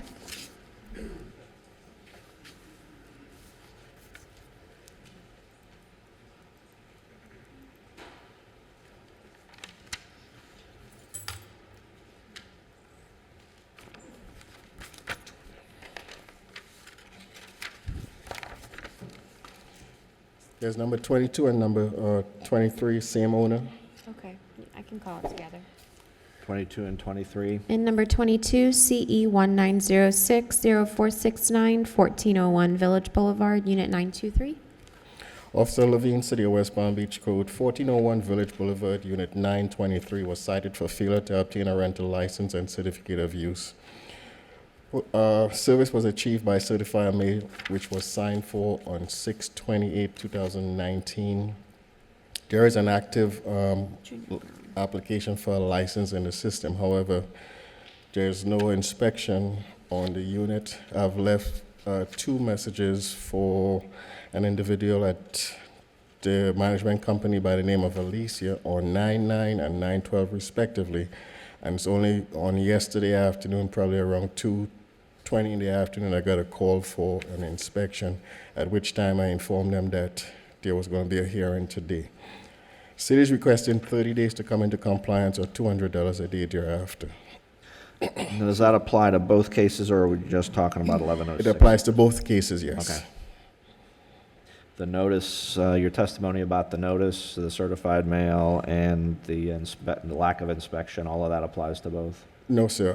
1106 was posted on 8/23/2019. Certified mail was returned. Okay.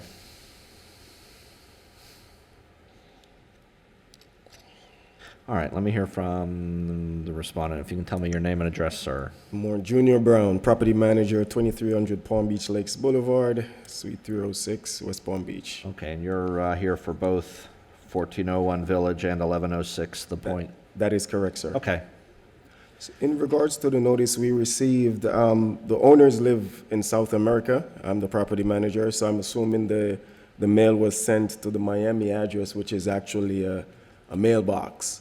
We were notified of this on the 25th by the tenant, which the date of the notice that was posted there, that's when she brought it to the office, and we then proceeded to be in compliance in regards to the license that was needed. We did schedule the inspection with both of the tenants. One of them canceled because one of them had to go to work, but one tenant was actually at the property awaiting the officer to show up, and I don't know if the message wasn't related properly based on speaking with Alicia, but one of the tenant was there waiting for the inspection, and the other one, which is at 1401 Village Boulevard, he had to go to work that morning. All right, so we think can we get these inspections wrapped up in the next month? Sure. Okay, and that's what you're requesting as well, 30 days? Yes, sir. Okay. All right, thank you, sir. Is there anything else you'd like to tell me? No, sir, that would be it. Just so the record's clear, for agenda item 22, 1401 Village Boulevard, I do find proper notice with the signed certified mail. The respondent's representative is present. Based on the evidence, I'll find violations of 18162A and 2232A, allow 30 additional days to bring those into compliance. Thereafter, daily fines of $200 per day will be assessed. For agenda item 23, 1106 The Point Drive, again, I find proper notice with the certified mail that was returned, plus the posting. The respondent's representative is also present. Again, I'll make the same findings of violation for 18162A and 2232A. I'll also allow 30 days for compliance, and thereafter daily fines of $200 per day. Thank you. Thank you very much. Number 40, CE 1908-0417, 521 36th Street.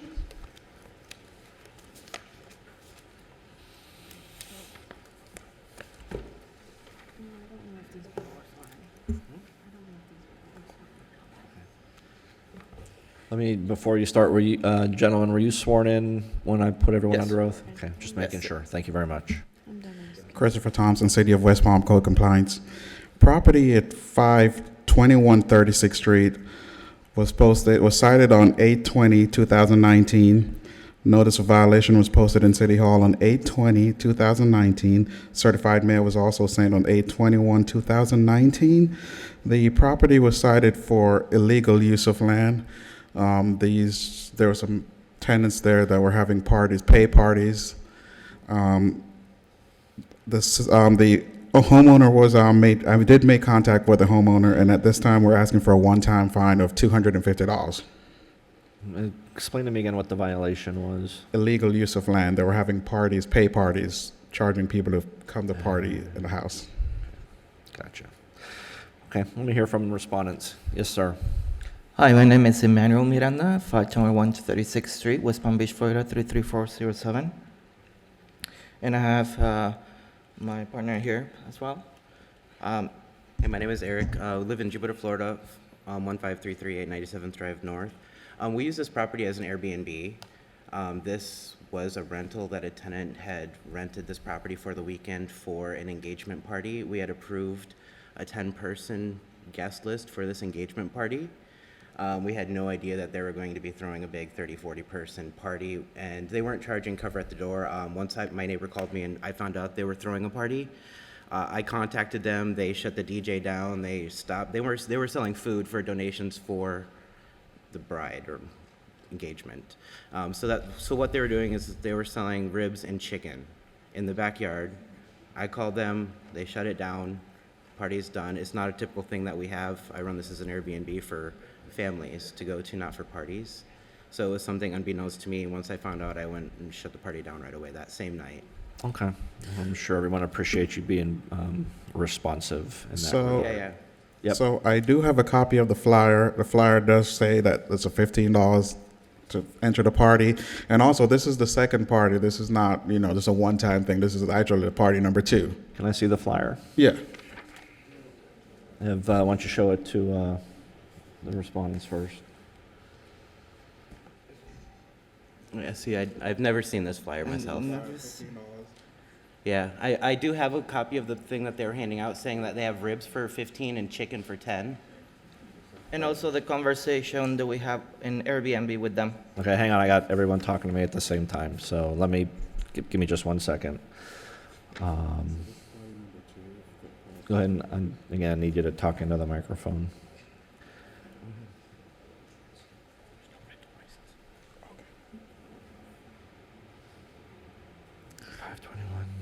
Sixth Street.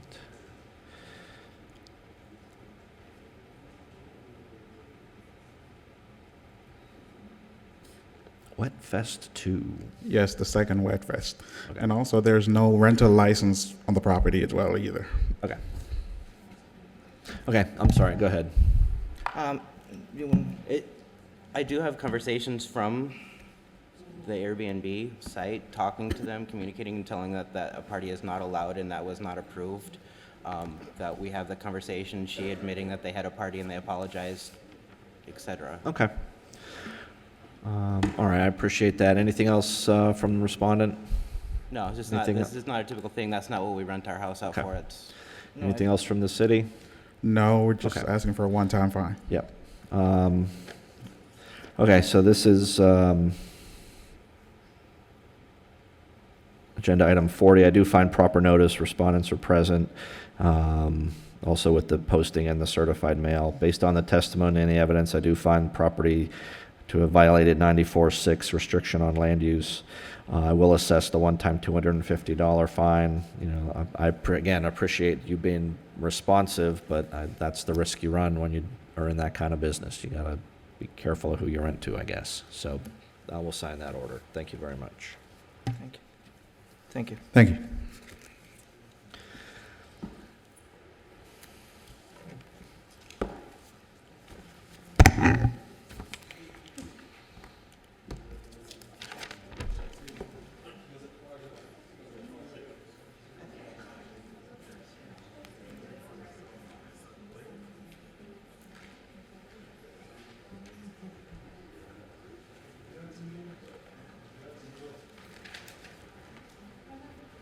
Number 5, CE 19090123, 1109 Okeechobee Road, Unit 17.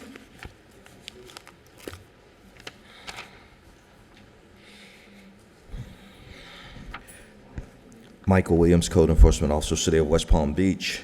Property 1109 Okeechobee Road, unit number 17 was cited on 9/11/19 rather.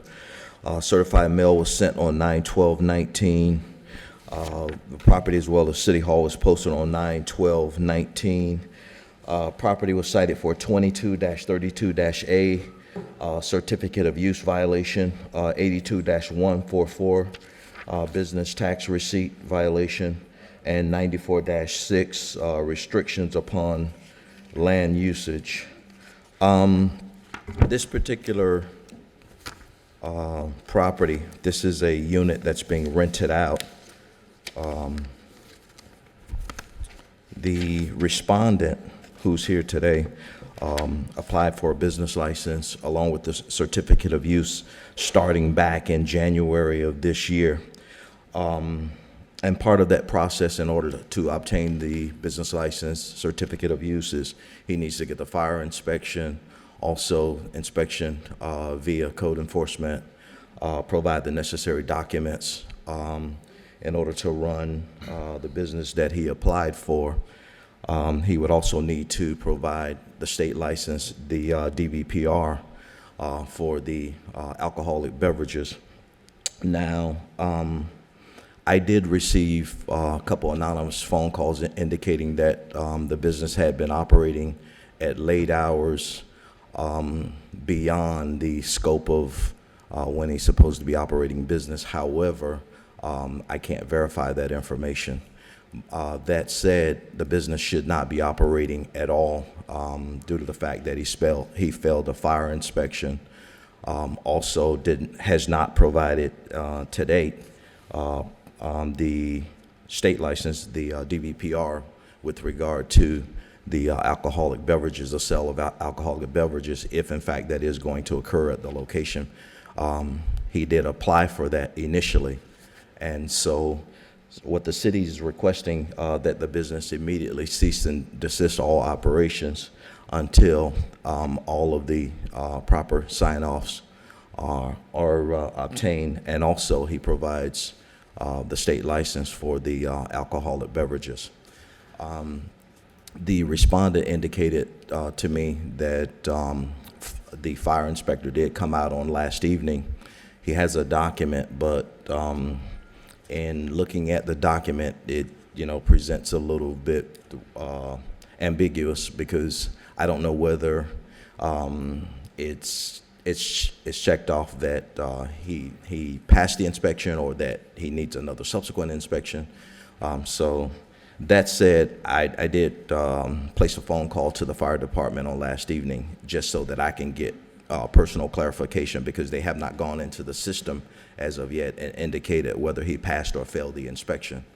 So those are the things that are outstanding, but the city would like for the business to cease and desist all operations until all of the inspections have been completed, all of the necessary documentation is on file with the city, and the city would like to give them an additional 20 days in order to get all the necessary inspections, provide all the necessary documents, and if not, $150 per day fine be imposed. All right, so regardless of the status of the fire inspection, whether it passed or is pending being passed or didn't pass, right?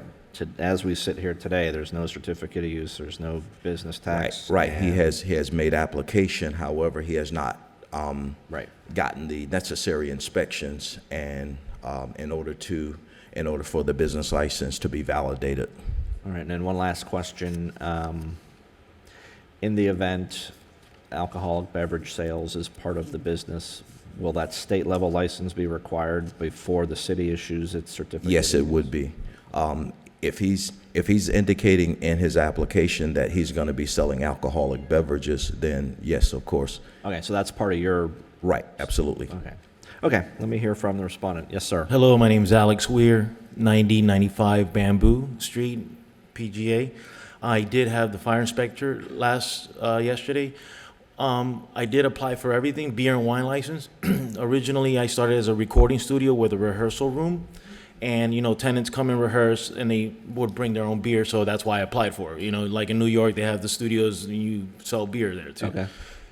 Obviously, more people started attending these band rehearsals, so that's why I started the process.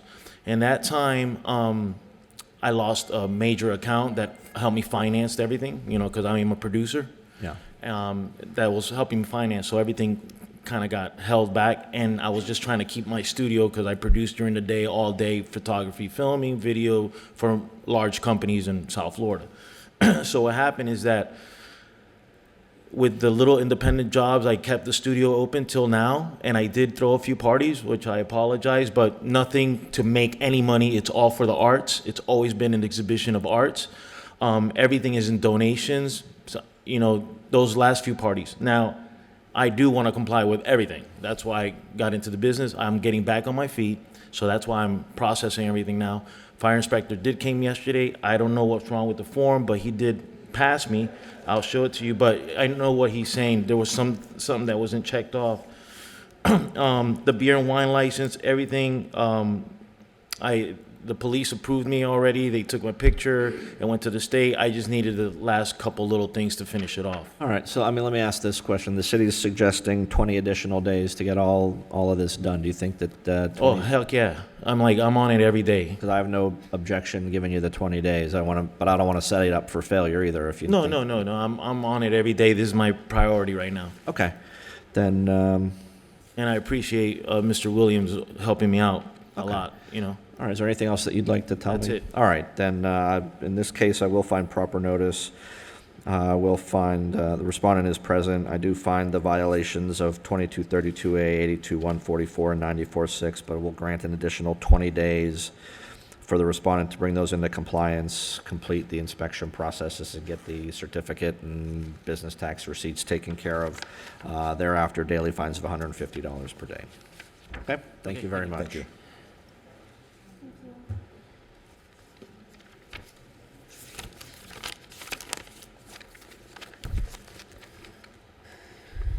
Number 19, CE 1908-0577, 640 34th Street.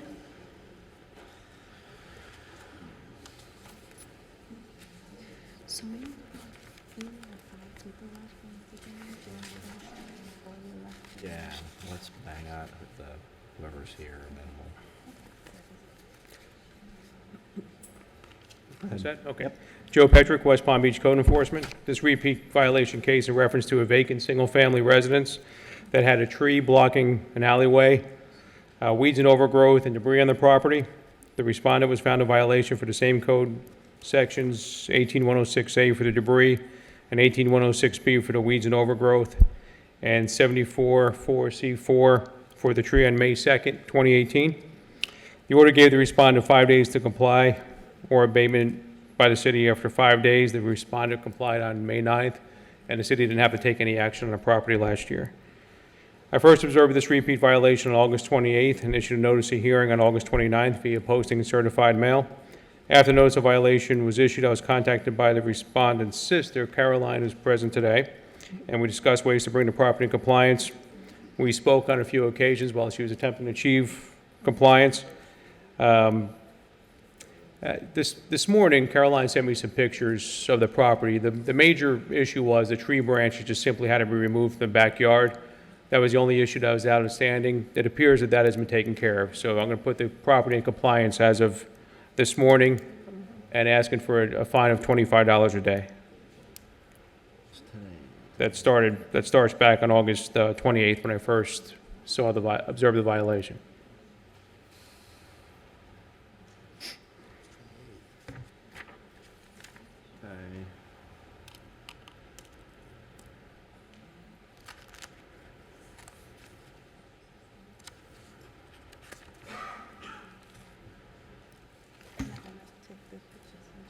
So that would be, what, 21 days at 25 a day is $525? So much, that's a lot. That could be, Orly, do you have a calculator back there by any chance? Check my math, but in the meantime, let me hear from the respondents. Why don't you tell me your name and address? Whichever one of you wants to go first. I'm Caroline. I've been the person that was speaking with our code officer. And if I can get you to speak a little closer into the microphone so both I can hear. I'm Caroline. I was the person speaking with code officer Petrick. Okay. So, as we found out about the violations, we immediately took care of it, and we have pictures here that I did send to him this morning, but he and I just showed it to him, so I don't know if you want to take a look at it as well. Well, the city is telling me that they believe your property is in compliance at this Yeah. point. However, we're just kind of, the $500 fine seems a bit steep. We just found out about it in maybe the end of August, so it's, and we had the hurricane, and there was a lot of rain too that, we were not able to even get out there to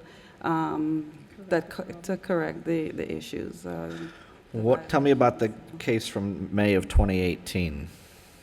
We had grass growing high, and we went out there and we cut the property. We had someone going out there to do it, but we ended up having to go there ourselves to take care of it. And the code officer that I spoke with, he said everything was in compliance. So, and we thought everything was fine, and we did have someone doing the lawn on a regular basis. So we figured that they were, doing what they were supposed to do. Okay, let me ask the city, in the previous case, I know you said they complied and the city didn't have to take any action. Were any fines assessed in the original case? No, sir, no fines or no cost to the Okay, city. so they was assessed. complied in time with the order finding violation? Yes, sir. Okay.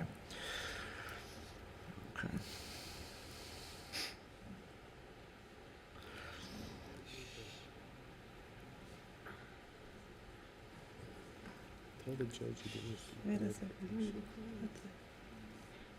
All right, ma'am, is there anything else that you folks would like to tell me in this case? No. Excuse me, Your Honor. Yes, sir. As far as the Let notification. me get your name. Oh, my name is Donald Faust. And how are you associated with the property? Or I just need to know Married who. to the owner. Okay, go ahead. As far as the tree overhang in the alleyway, those trees were cut back, but it was a lot of debris which was put in the backyard. So the clearing of the trees and the clearing of the debris happened at separate times because of the amount of debris. The amount of the debris could not be put into the street for collection. The other item was the stones that were in front of the house. They were moved at that time. Okay. And also there was, as a part of getting the notification, we never received a certified letter coming to our address. It was mailed to the resident. Okay, and I don't know if you were here earlier, somebody was asking about notice, but under the law, the city sends the notice to whatever address the tax collector and the property appraiser has for the property, and that is what the law requires, so that's probably where it went. Okay, I got it. Is there anything else you'd like to tell me? All right. Anything else from the city? Nothing further, no, sir. I'm going to find proper notice in this case. Based on the testimony and the evidence, I'm going to find the property was in violation of 18106A and B and 744C4 between August 28th and September 18th, but is now in compliance. Based on the case from May of 2018, I am going to find this is a repeat case. So when it's a repeat case, then the penalties go up. So the city's asking me to impose $25 a day between August 28th and September 18th, which under the law, I could impose up to $500 per day. So I'm gonna do this since it is a repeat case, but in the first case, you did comply with the order. There were no fines assessed. So I'm going to assess $10 a day for the 21 days, which is $210. How long will it take you to pay that? In a couple of 30 days? 30 days. Paid within 30 days. So don't have a second repeat case because the numbers are only going to get bigger. Yeah. Okay. Okay. All right. Thank you very much. Thank you. We're going to mail it to you. Okay? Mail it? Yeah, we're going to mail it out. Thank you. Number 17, CE 1907-0463-3015 North Flagler.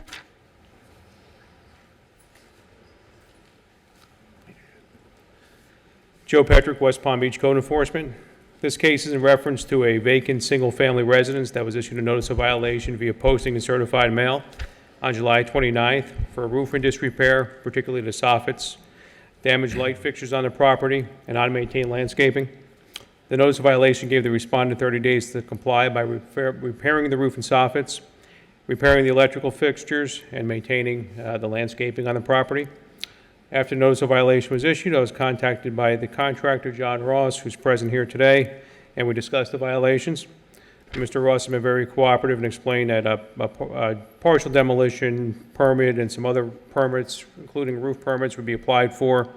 He's currently going through the permitting process to do so. He's been diligent going through the permitting process, and he would personally address the landscape and vegetation concerns. Mr. Ross and I have been in contact on a few occasions over the past 6 weeks or so.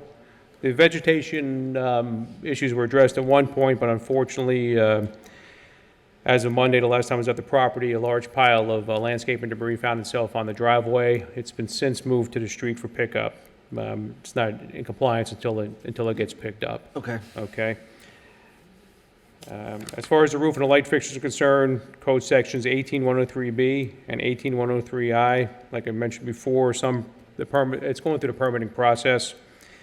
The city's asking for compliance within 30 days for the landscaping and 60 days for the roof soffits and light fixtures, or a $100 a day fine be imposed. All right. Let me hear from the respondent. Yes, sir. Good morning, sir. How are you? I'm John Ross. I'm a authorized agent for West Palm Beach Oz Property 1 LLC. This is a newly acquired property by this investor, and we started the process going through permitting for the complete demo.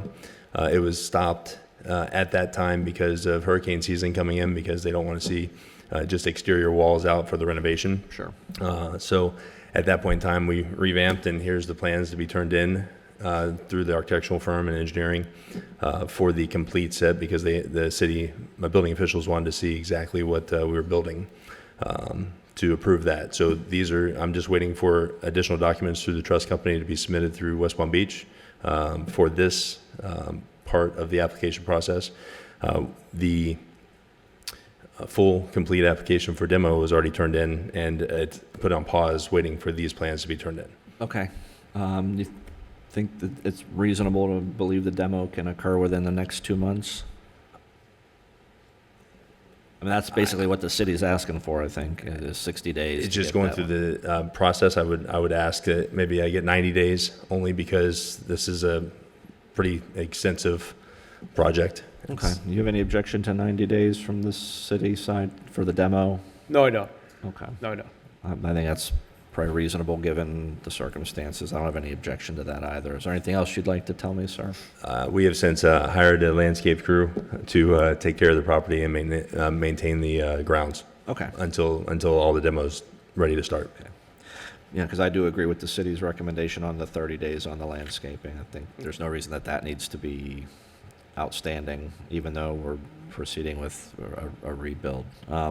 Okay, so I'm going to find proper notice in this case. I'm going to find, based on the evidence, property remains in violation of the code section cited in the notice. I'm going to allow 90 days for compliance with 18103B and I in terms of the demolition, and I'm require 30 days compliance with 94-446-2 regarding the landscape maintenance. Daily fines of $100 per day if either of those deadlines are not met. Okay, thank you very much. Thank you.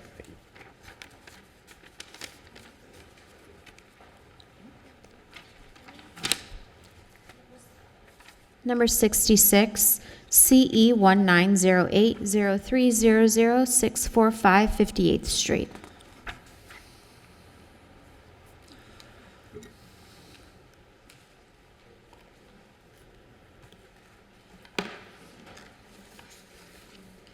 Go ahead. Robert Watkins, City of West Palm Beach Code Compliance. Address at 645 58th Street. Property was cited August the 14th. Certified mail was sent August the 15th. Certified mail was returned September the 8th. Property City Hall posted September 9th. Property was cited for 18-103B, 18-103E, 18-106A, 18-106B, 18-106, sorry about that, 94-302-A-4, 94-442-C-1, 94-71C, and 18-106K. Compliant violations, 106-106A, 18-106B, 18-106K, 94-302A-4, 94-442-C-1. Remaining violations are 94-71C, 18-103B, 18-103E. City is requesting additional 30 days or $100 a day after.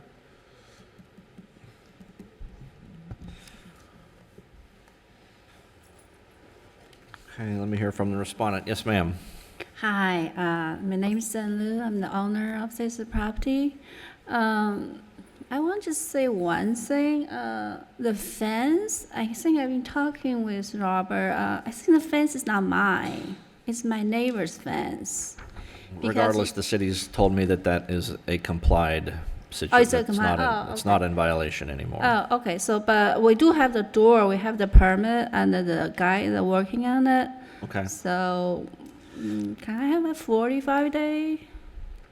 So you said you have the permit to do? Yeah. We have the permit, the guy working on it, so it's, but I don't know when they're going to close the permit, so it's, I don't.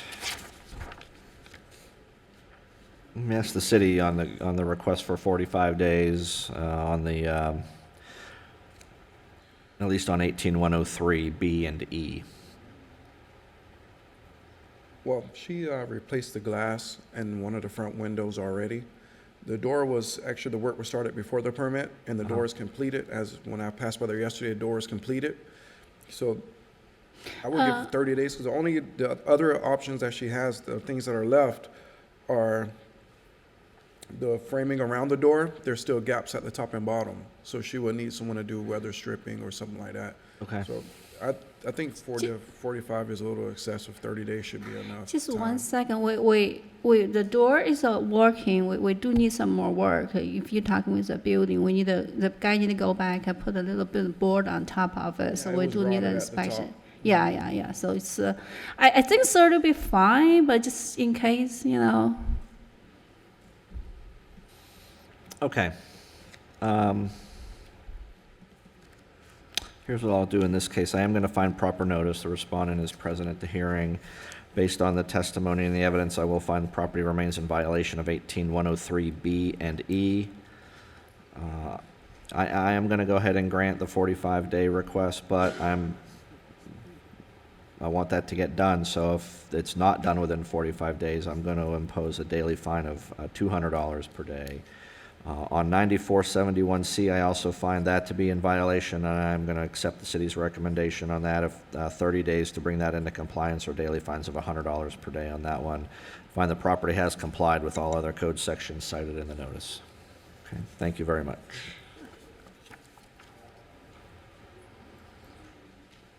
Ma'am, you can have your order.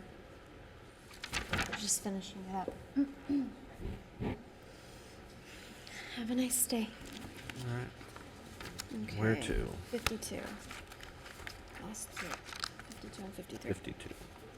Number 52, CE 1906-0440, 816 5th Street. Okay, and you said 30. 52.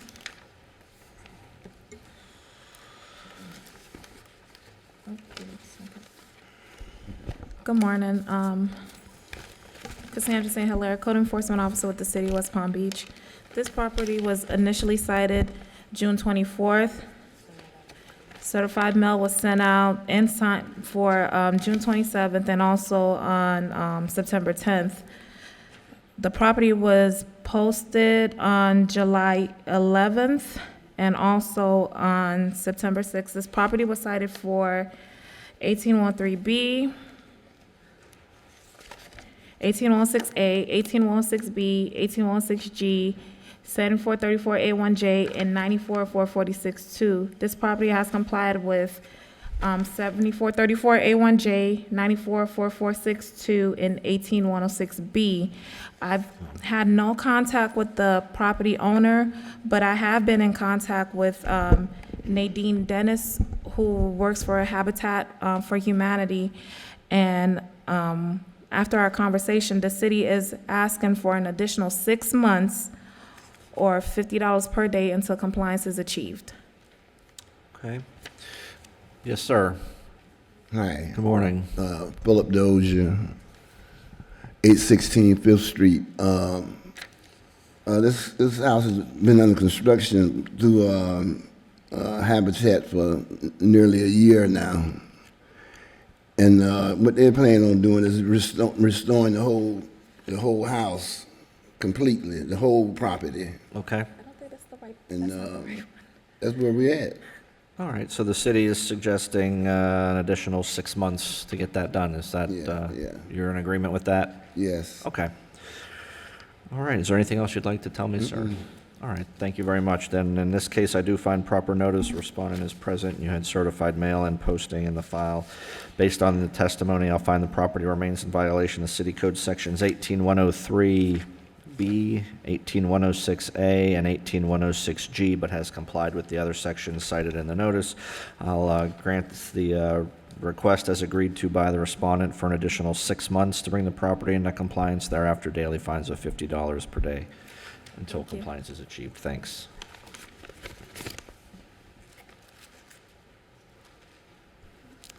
Have a nice day. Thank you. One more. Number 53, CE 1906-0447, 9016 Street.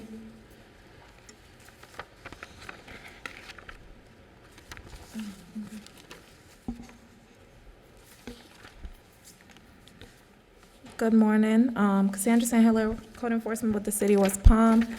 This property was initially cited on June 24th. Certified mail was sent out on June 28th and also on September 6th. Property was posted on July 11th. The property was originally cited for 1813J, 1816A, 1816B, 2635B, 78-1, 98446-2, and 94482A. The property has complied with 94482A, 94446-2, 78-1, 1813J. Right, actually, they have complied with everything as of September 17th. But due to this being a repeat violation, Special Magistrate, the city's asking that the fines for this property starts from the initial date that we found the violation, which was September 19th, and it's in reference to case CE 17040450, where they were cited before for the overgrowth, and we actually had our contractors come out there and did the cut and clean on the property back then. What was the date of that order? It was, for the previous case, Yes, it ma'am. was June, give me a second here. The hearing was on June 7th of 2017. All right, so, and that was 18106B, the excessive growth. Yes, sir. Okay, so this is so right now, everything's complied, however. Yes, everything complied as of the 17th, September 17th, But 18106B was a repeat violation. was a repeat Based on violation. when did it come into compliance? The 17th. It was discovered on, No, the original, the case from 2017, when did that come into compliance? the case from 2017, when was it discovered? When did it come into compliance? In other words, you had to have the 2017 case Yeah, the found in 20 violation, and then they had to bring it into compliance for this It to was, be it came into compliance, I believe, June 22nd, which is when we sent out our contractors to cut and clean Okay. the property. So the city abated. Yeah, and the that brought city, it into yeah. compliance. Okay, got it.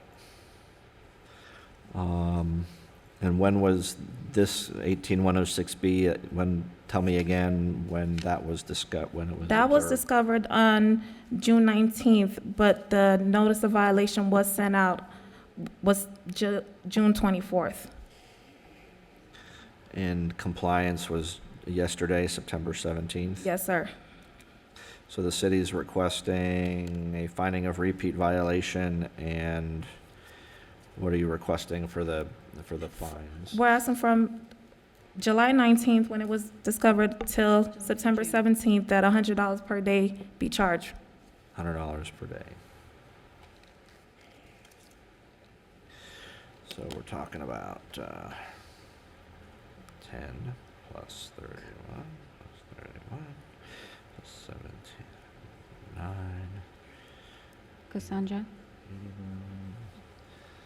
So if my math is right, that's 89 days at $100 a day would be $8,900.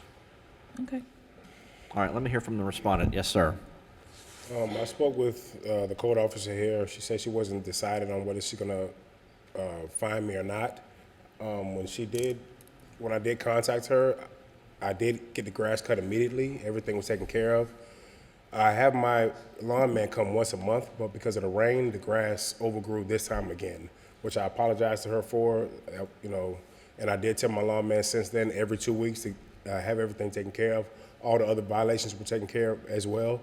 I apologize for the grass, because that's what it was about. Okay, let me ask City a question. You said that in the 2017 case, the city had to abate.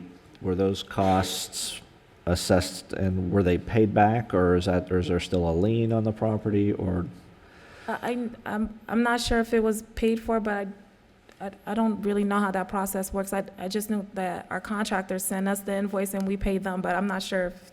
Right, everything was taken care If of. the owner had already Okay. paid for it. Okay. I'm not privy to that information. I apologize.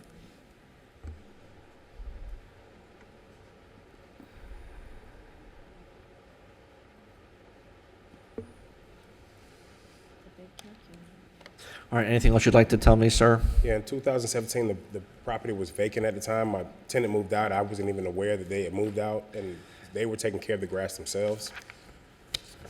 I do want to say something in regards to that. The property was not vacant at the time. The property was also cited, there was 2 citations on that property in 2017 for also not having a rental license. I personally inspected the property. It was not vacant. Okay.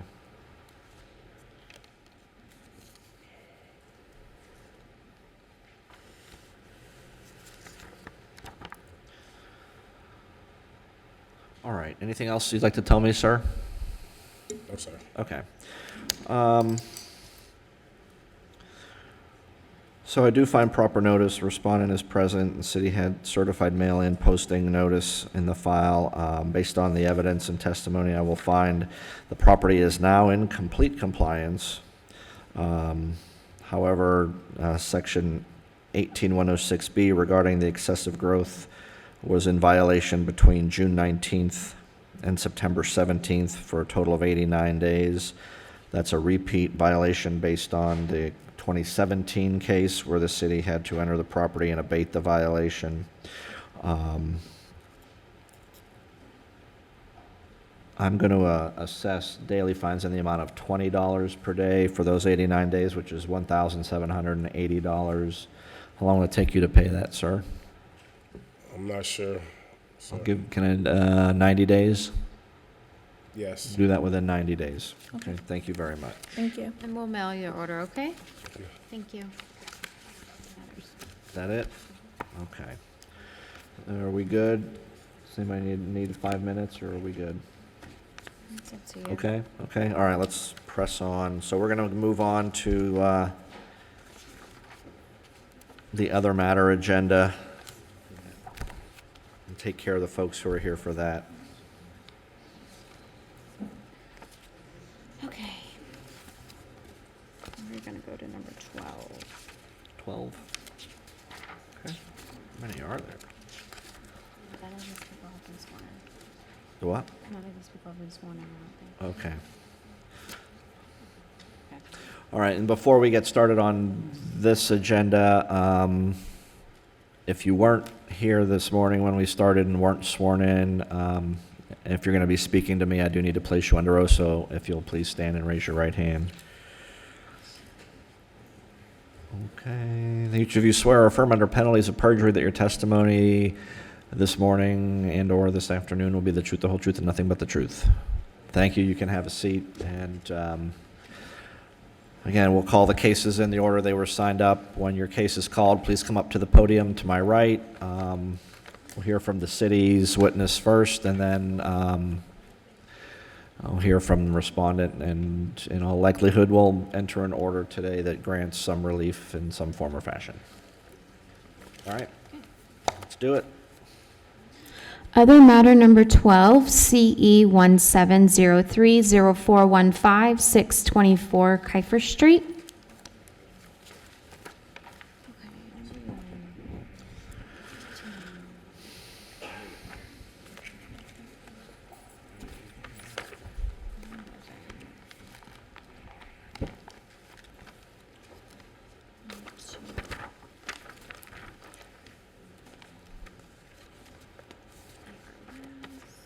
Go ahead. Mitch Posner, Code Enforcement. Case ending in 415, 624 Kiefer Street. Date ordered 5/3 of 17. Fine started 5/13 of 17. Ran for 505 days. Current total is $50,500. $100 a day. Date of compliance 9/30 of 18. This is a new owner having inherited from his father, who unfortunately passed away. Due to the nature, it was the illness and his passing that caused this violation. The city's only asking for 10%. Okay.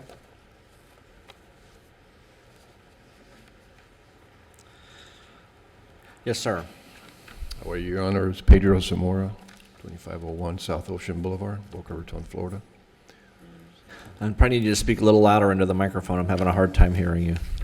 Pedro Zamora. Yes, sir. 2501 South Ocean Boulevard in Boca Raton, Florida. Okay. I inherited the property, as the gentleman said, a couple of years ago. I found this out.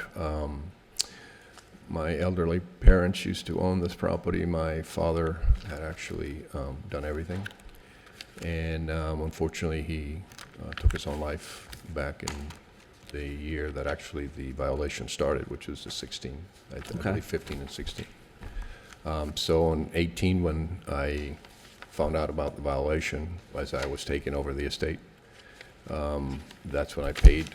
I was not aware of anything, any liens or anything, until I just was selling another property, which at that point in time I realized that, you know, the lien search came up with this violation, which I've taken care of, you know, for the last 6 weeks. Okay. So anything that you need to hear from me, let me know, and I have some stuff that I can certainly show you. What's going on with the property now? It's in full compliance. There's nothing that, there was a couple of issues that I was made aware of, and I took care of it. A water bill for like $7 or something like that, and then there were some issues on parked cars and so forth that I took care of it as well. All right. It's still a rental property? I'm sorry? It's still a rental property? Yes, sir. Okay. All right. Anything else from the city? No, sir. As he said, there were a few issues on the first inspection. He fixed them rather quickly, actually, in full compliance. Okay. All right. I would like to say that the fine was $152 a year. What is that for what? 2 years. The actual license fee, it's $152 for 2 years. Yeah. Which, if I would have known that, I would have taken care of it right away. And, Sure. And it's current at this point in time. Okay. All right, I've heard all the testimony in this case. I'm going to reduce this down to $2,500 payable within 60 days. Okay. Okay. Thank you. Thank you. And here's a copy of your order.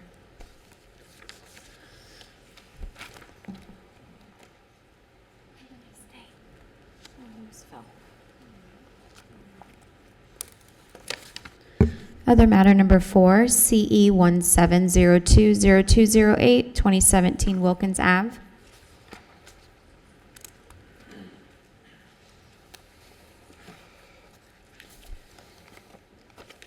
Good morning.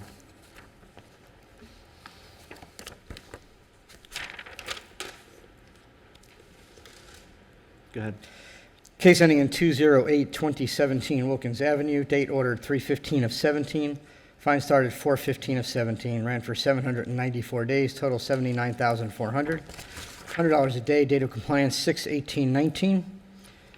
This is the same owner. City's asking for 30%. The only mitigating factor is they moved and didn't change the Papa address. Excuse me, sir. Didn't change the Papa address, but it was sent to the correct Papa address, and that's the address still to this day on the Papa sheet. Okay. All right, let me hear from respondents. Good morning. Thank you. Good morning. Subject property was acquired. Let me get your names. Oh, my name is please. Jonathan Oko, and Tan Hugh Tiha. My company manages the property. Your company manages the property? That's correct, yes. Okay. Yes. And upon acquisition of the property, we were notified via door posting that the business license was required. I came to the city hall and made the required payment. At that point, I advised them that the owner does not reside on the subject property, and my company manages it. And I was told there will be an inspection. I advised the gentleman that helped me at that time that there were 2 tenants and they were home, and I left the phone numbers and for the inspection to be scheduled, and I also left my contact number, my company name and phone number. And we made the payment, and the license was issued, and we left. We didn't even know there was any issue. Every year, the license was renewed, and the city took the payment. Fast forward to, was it last year? Earlier this year, in March of this year, Ms. Ha was trying to do a refinance on subject property. Upon a lien search, she was advised that there was a lien on the property. And I thought, lien? And she called me and said, yeah, from the city of West Palm. And I thought, what for? And she said she was told that the code enforcement officer was not able to conduct an inspection. As a result, there was a lien. And I thought, yeah, but no one contacted me. They had a phone number to the tenants, and I called the tenants. Did anyone call for an inspection? They said, no, no one came. So I proceeded to make some phone calls, and I was advised that somebody would come out and inspect the property. So they did. And we were told we needed to do some, something on the swale. And every violation they cited, we took care of right away. So the property is in full compliance. Now, with regards to the notice, I was to be contacted because she lives in Naples, but no one reached out to me or my company. And so the property is in full compliance. We were not notified. The business license was renewed annually. The city took the payment. There was no notification that there was any issue. And as we speak, there was nothing owed on license renewal. So somewhere along the line, there was a miscommunication. Okay. Yeah. All right. Thank you very much. Thank you. Anything else from the city on this one? No, the miscommunication was they didn't change their address with Papa. Okay. All right, so I've heard everything in this case. The current fine is $79,400. I will reduce that to $4,000 payable within 30 days. 30 days? What that? Ask him. Here you go. Okay, thank you.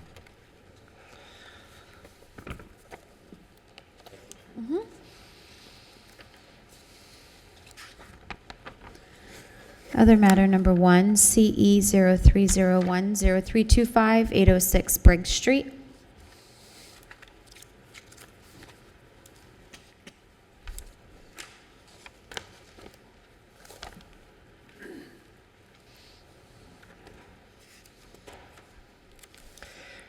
Case ending in 325, 806 Briggs Street. Date order 7/16/03, fine started 8/1/03. Ran for 236 days, total is $35,400. Daily fine is $150 a day. Date of compliance 3/24/04. The applicant in this case is a prospective owner in accordance with the code changes back in May of this year. This is actually the first case we've had of this nature. Okay. The sales contract is in file in accordance with city code.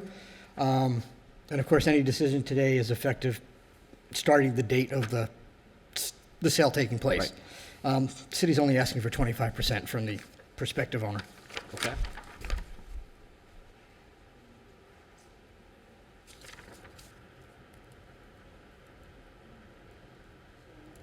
All right, yes, sir. Good morning. I am the prospective buyer, and just to give you a little, excuse me, little history on why this transpired. Again, this is going back to 2003.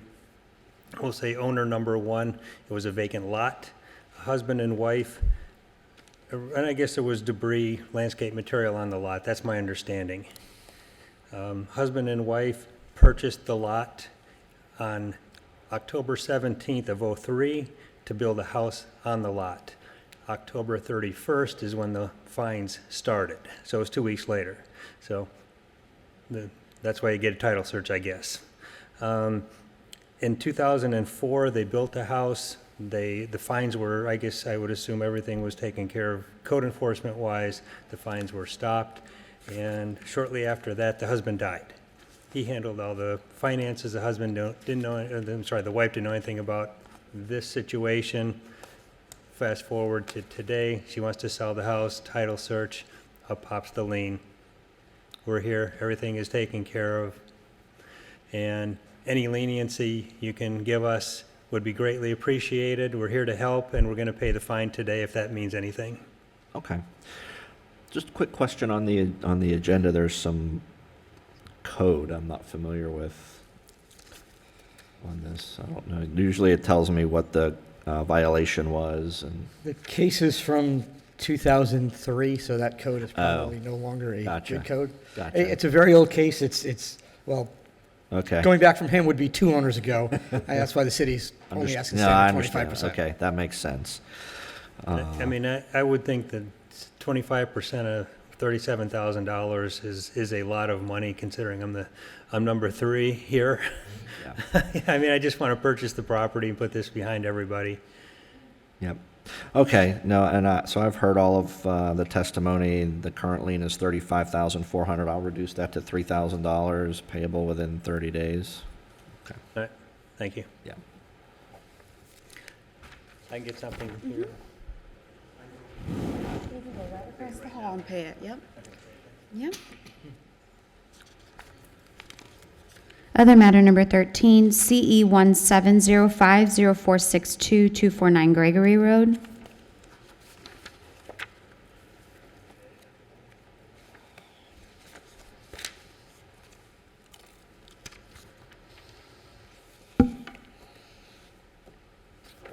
Go ahead. Case ending in 462-249 Gregory Road, date order 7/19 of 17, fine started 8/19 of 17, ran for 672 days. Total $67,200 at $100 a day. Date of compliance 6/22/19. This is the same owner. City's asking for 30% on this one. The mitigating factors was a lack of knowledge of procedures. But we've got a history of property ownership dating back to 2011. Landscape maintenance, overgrowth, missing grass, sod, swale, outdoor storage, trash, and debris were the violations. With that vast amount of knowledge, including 27 and a half pages of Sunbiz LLCs for property ownership, he should certainly know that these are violations. 30%. Thank you. Okay. Yes, sir. Tell me, please, your name and address. Good morning. Attorney Richard Carey on behalf of the property owner. This is my client, Alan Bias, who actually is the property owner as well. I'd like to point out, just to begin, as the code officer stated, Mr. Bias does have knowledge, and therefore when he states that there was no notice, it's because he received no notice. Essentially what has happened in this case is this property was purchased back in February of 2017. It was in disrepair at that time. It should be noted at the time when the property was purchased, there was no violations on the property, even though it had been in disrepair for some period of time. As the property owner went through it, he had an agent that was working with him that was taking care of the issues, and they were in constant contact with Code Officer Mr. Johnston. They received the notice of violation. They went to go do the corrections on the property, and at that time, they spoke with Mr. Johnson, and Mr. Johnson stated to them verbally that everything was in compliance. So at that time, they didn't think they had to attend the hearing. This hearing went forward, and then they never received a copy of the order stating that they had 30 days to cure the violation. If they had received that order, they would have come and immediately taken care of the issues. This is clearly evident as well. There was another citation that was done on the 6th of September. That violation was cured within 24 hours. Prior to this lien reduction application being submitted, they also required certain items to be repaired. Those violations were taken care of very quickly. It wasn't until they actually did a title search on the property that they even knew and had knowledge of this violation, and that's what started the submission of this lien reduction application.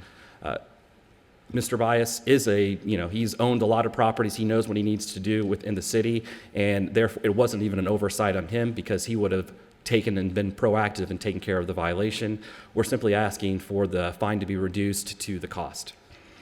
Okay. And it looks great now. It's been that way for 2 years now. I mean, and we have also pictures of showing that the property was most likely in compliance. They would have contacted the code officer.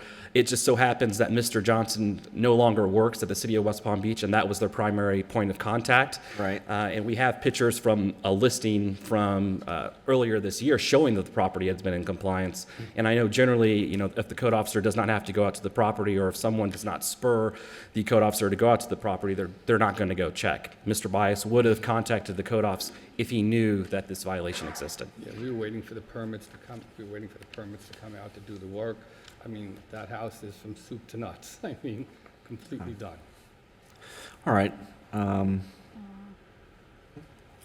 I thought you said something. Anything else from the city on this one? Yeah, the point of lack of service is moot. It was deemed proper service at the original hearing and was sent certified mail to the same address, still listed with Papa, and still listed for Mr. Bias on all of these Sunbiz listings, as was the copy of the order and the notice of lien sent to those addresses.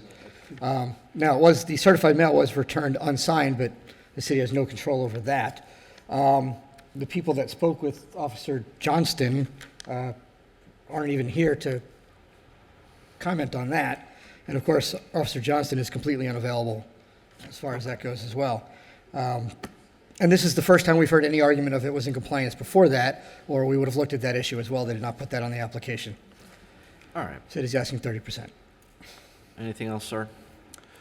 No, I mean, as you see the photos, I you get see, notices. and Okay. when notices are received, I mean, yeah, Mr. Bias does I got take care notice of it. last Friday. I took care of it on Monday.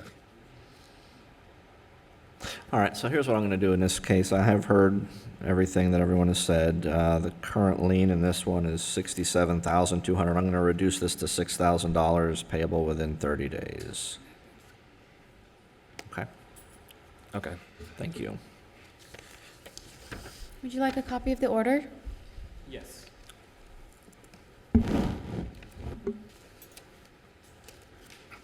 Other matter number 11, CE 1806-0127, 4415 North Australian.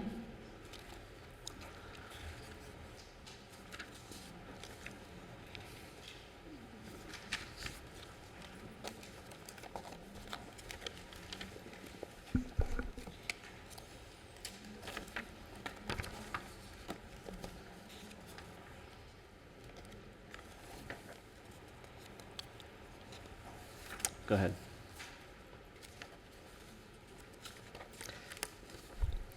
Case ending in 127, 4415 North Australian. Date ordered 8/1 of 18, fine started 8/12 of 18, ran for 44 days. Current total is $4,400, $100 a day. Date of compliance 9/25/18. The mitigating factor of this is also illnesses in the family and hardship. The city is only asking for 10%.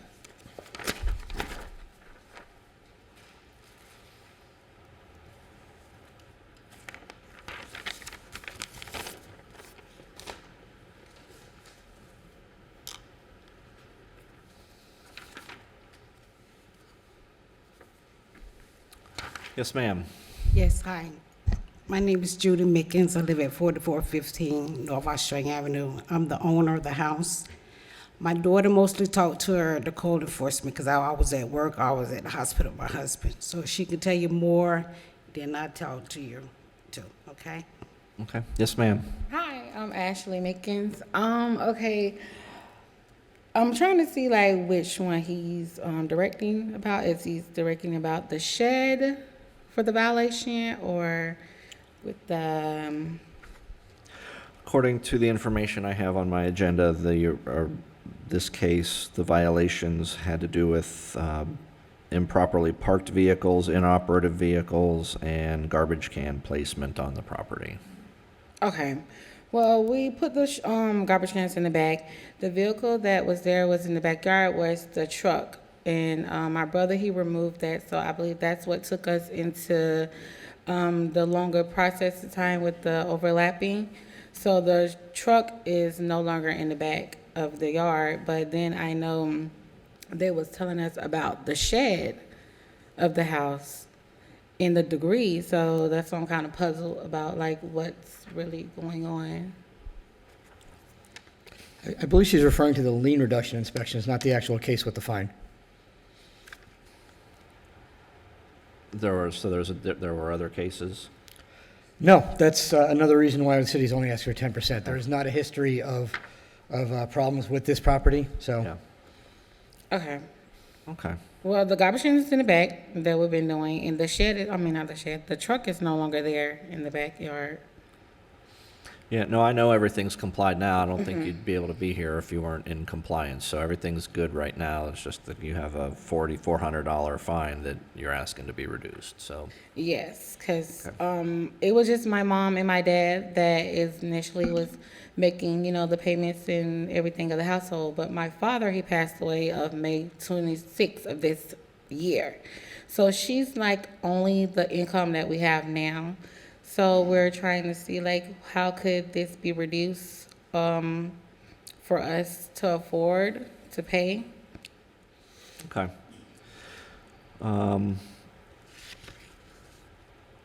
Judge, I would like to say, when everything was going on, my daughter was telling me I was working and I was running to Miami every day to see my husband.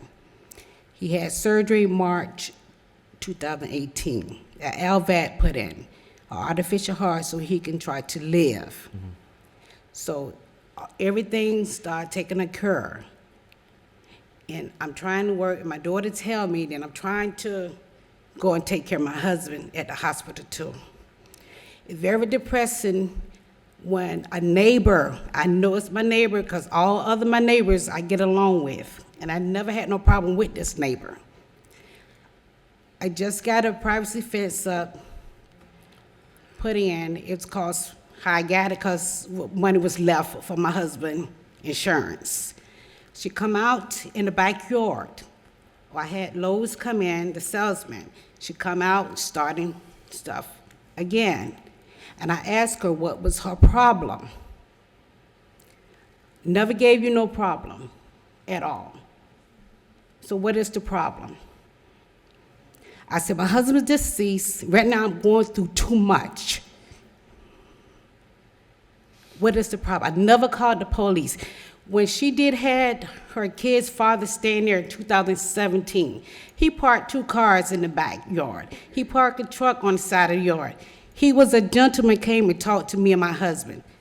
And can he park his 2 vehicles in the backyard? I told him, me and my husband, we don't have nothing to do with your property.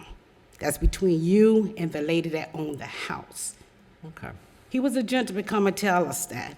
Okay. But all of this, I don't know where it came out of the blue. She started calling the city, started calling the police. My daughter was in school at the time when all this happening. You imagine what you're going through.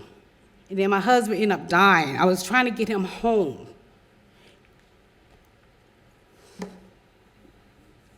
Okay, now I understand. Here's what I'm going to do in this case. I've heard everything that you've told me. This is a relatively small fine to start with, but I'm going to reduce it to $250, which should barely cover the city's out-of-pocket expenses and bring in the case. And I'll give you, can you pay that in 60 days? All right, Yes. I'll do that. Okay, thank you very much. Okay. Here you go, ladies. Thank you, we really appreciate it. Number 2. Say 2. Other matter number 2, CE 181000143, 4115 San Marino Boulevard, Unit 105.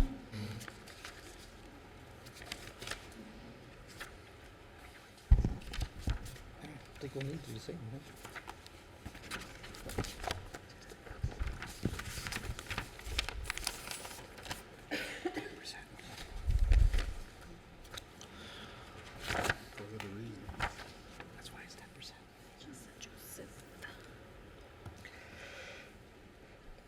Sorry, sir. Case ending in 143, 4115 San Marino Boulevard, number 105. Date ordered 116 of 19, fine started 216 of 19. Ran for 115 days. Total $23,200 a day. Date of compliance 6/11 of 19. It's the same owner.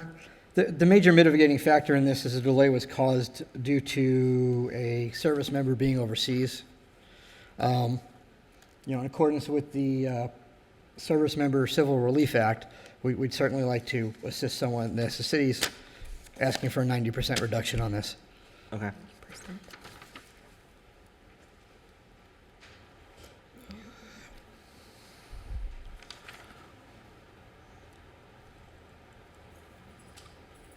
Okay. Yes, ma'am. Good morning, Special Magistrate. My name is Gisa Theknkalo Joseph, and I have a letter that I wrote because I'm not the best speaker, so. Okay. Take your time. My name is Gisa Theknkalo Joseph, and I'm the owner of 4115 San Marino Boulevard. I'm here asking for your consideration to reduce the fine amount that has been assigned for my case. I'm so sorry. I purchased this property in February 2008 and had my Tampa address associated at that time. And then I moved to California, and it was changed over to the California address. And then in 2014, I moved back to Florida in Tampa. And during all of that time, I had not changed my address. And with the Palm Beach property appraiser, I think it was just really an oversight on my end. I probably should have done it, but I thought I changed it with the USPS, so it would have been rerouted. And I always wondered why I didn't get like the notices for when my taxes are due. And I have nothing to say but an oversight, but I always paid it on time. I just knew come November I have to pay my property taxes. And I never knew that I was not receiving any special letters or anything of that sort. So in May of 2018, a friend of mine who's a realtor, he brought up to my attention, say, hey, do you know your address is not changed and you have a violation? So of course, I immediately got on the phone, tried to figure out what I need to do. And they told me, the code officer's name, schedule a inspection. So my tenant, she's part of the U.S. Army. She's a nurse for them. And she's constantly in and out. I mean, she's gone for months and weeks at a time. Like currently right now, she's in Georgia for a 2-week mission assignment. So I have an email that she wrote to me with all her DOT numbers, everything for you.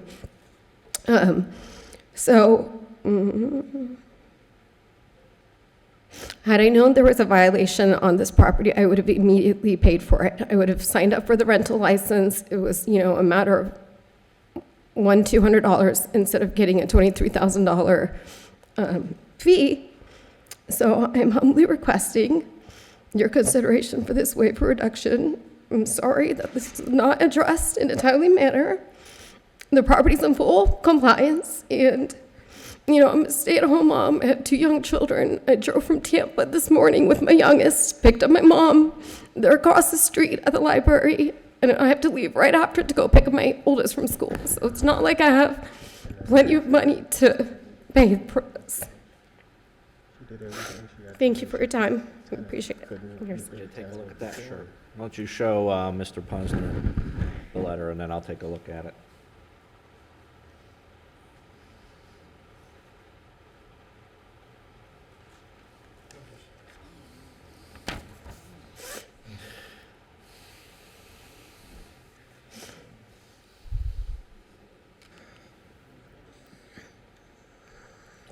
make this part of the record. Thank you very much. Yes, of course. All right, is there anything else you'd like to tell me, ma'am? No, I mean, Okay. All right, I've heard everything everyone's told me in this case, and I appreciate everyone's circumstances. The current lien is $23,000.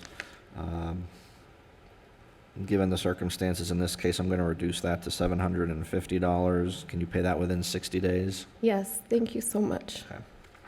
Okay. Thank you very much. Appreciate it.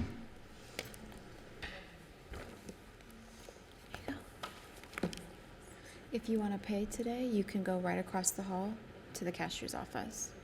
Okay, number 8. Other matter number 8, CE 06060246, 1369 7th Street.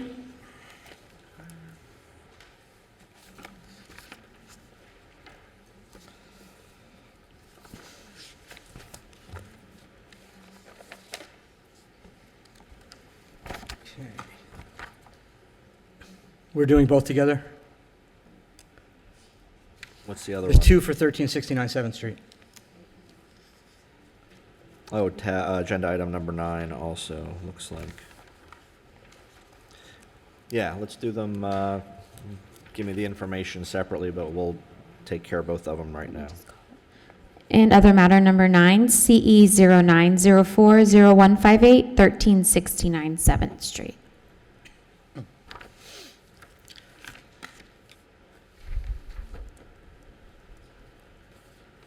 Go ahead. Case ending in 246, 1369 7th Street. Date order 223 of 07, fine started 4/10 of 07. Ran for 4,264 days. Current total 213,200. Daily fine was $50 a day. Date of compliance 12/12 of 18. New owner. Second case ending in 158, 1369 7th Street. Date ordered 7/15 of 09. Fine started 8/17 of 09. Ran for 3,404 days. Total of 340,400. Daily fine of $100 a day. Date of compliance also 12/12 of 18.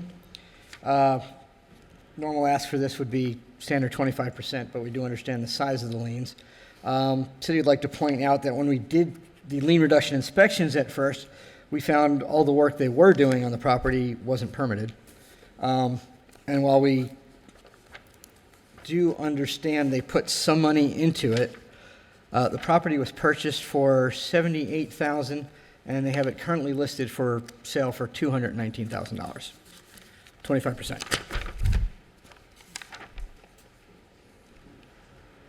Thank you.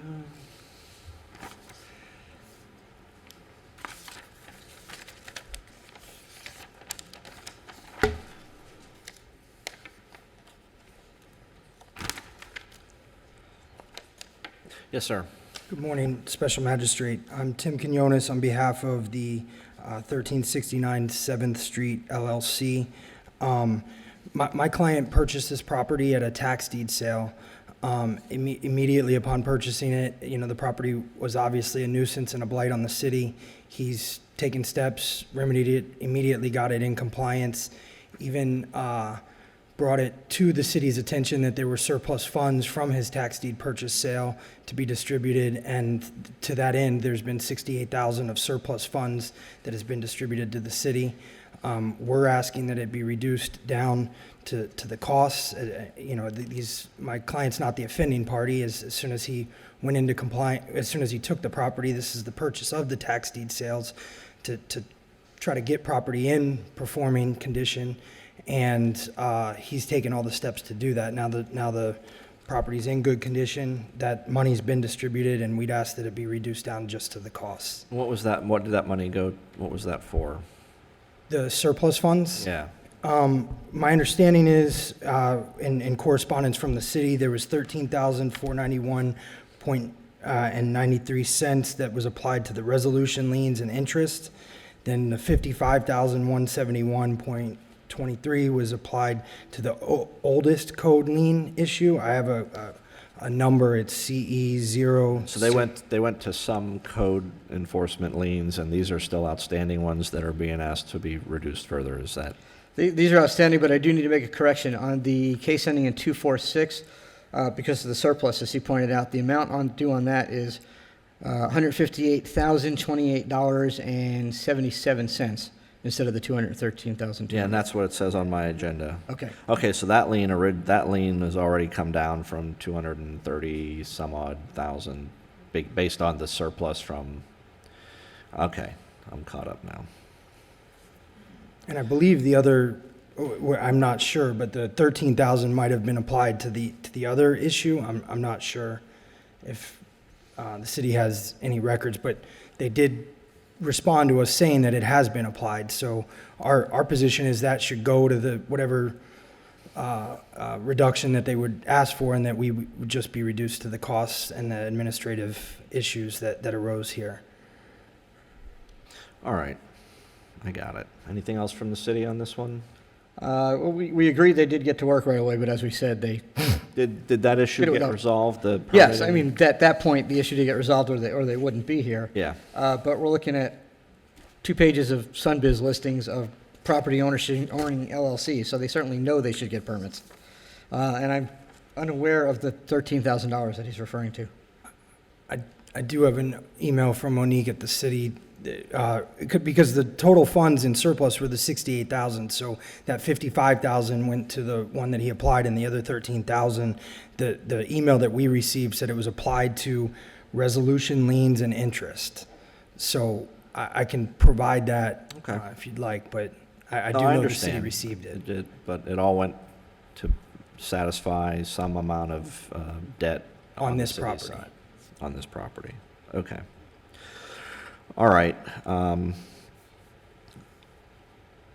In case ending in 246, which is tab 8 on the agenda, I'm going to reduce that one to $4,000. And on tab 9, which is the case ending in 158, I'm going to reduce that one to $8,000, so total of $12,000. And how long will it take you to pay that? 60 days? Yeah, if we could, 60 days.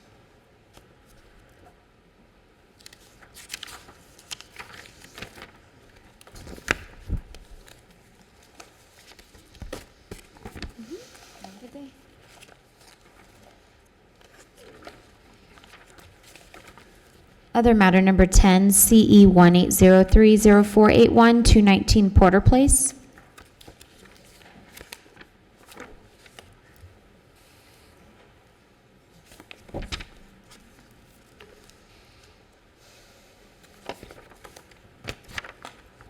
Okay. Case ending in 481-219 Porter Place, date ordered 5/2 of 18, fine started 5/14 of 18. Ran for 294 days, total $29,400, fine of $100 a day, date of compliance 3/4 of 19. This is the original owner. Only mitigating factor is they claim they didn't receive it, but we've already verified it was sent to the correct address listed with Papa. And the same address that's listed on their application for this lien reduction. He claims it was also, this is rental license issue, claims it was mostly empty, but we've got it showing active water bill under a tenant's name from July 31st of 17 through today. Okay. City's asking for 30%. Okay.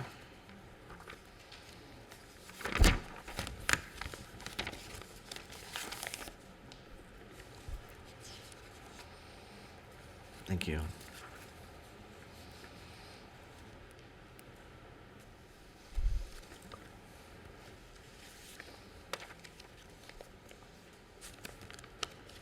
Yes, sir.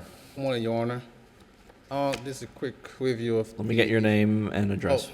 My name is Eric Panier, and I'm the owner of Opal Global Enterprises that own the property. Thank you.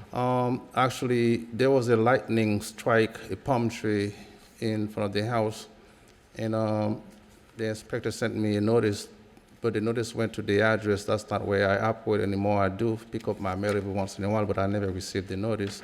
So, but the tenant was advised me that the palm tree got hit by lightning, but she said that there was still life in the palm tree because there's little green leaves coming out of it.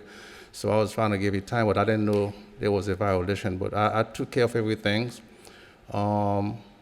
It's in compliance. I have pictures. We moved the palm tree, put new palm trees, and then put mulch. So the property look very nice, very clean. So I'm just to see if I can get, I mean, he said 30%, but it's a little bit much for me to afford now. Okay.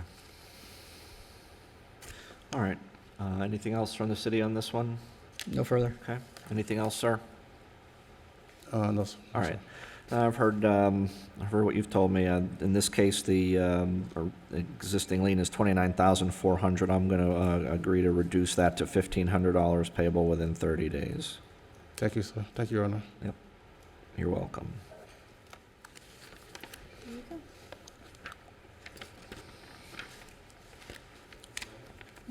That's it.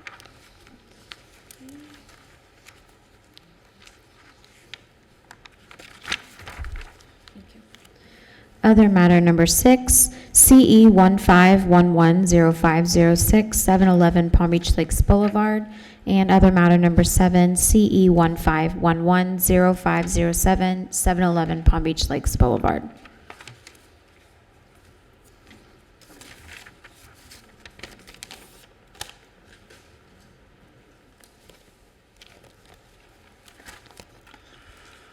Good morning, Your Honor.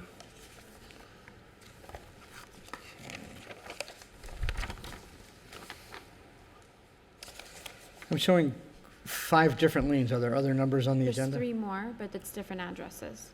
Okay, we're doing it separate. Same owner, it was all tied together for this entire process. It's up to this. So let's, so that's, Different addresses. what's the other address? 3305 Pinewood? There's 3. It's numbers 3, 14, and 15.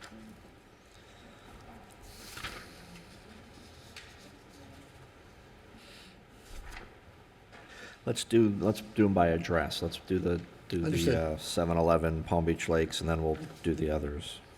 Okay.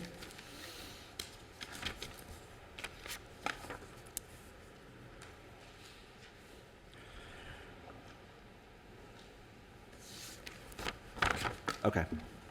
Case ending in 506, 711 Palm Beach Lakes, State Order 1216 of 15, fine started 120 of 15, ran for 351 days, total 35,100, daily fine $100 a day, date of compliance 15 of 17, same owner. Case ending in 507, date order 1216 of 15, fine started 120 of 16, ran for 1,211 days. Current total $60,550, daily fine $50 a day, date of compliance 5/15 of 19. Same owner. Essentially, I guess we'll be presenting all this twice. Essentially, what we're dealing with is an absentee landlord. No disrespect to the property manager here today. He's been very cooperative with the city. For starters, the application itself says, bought this property at auction without lien search, and the lien was already there, but both of these liens actually were incurred under his ownership 3 years later. We're dealing with 5 different properties under the same owner that total 31 cases that the city had to cite, including 116 weeks of chronic nuisance management for 2 of the properties combined. City's asking for 50%. And it looks like there were sanitary health issues with no water and Among others. these are more typically, to me, these are more serious. One of these, it was rented without water, and the other was work without permits, coincidentally plumbing. Right, I see that. Okay.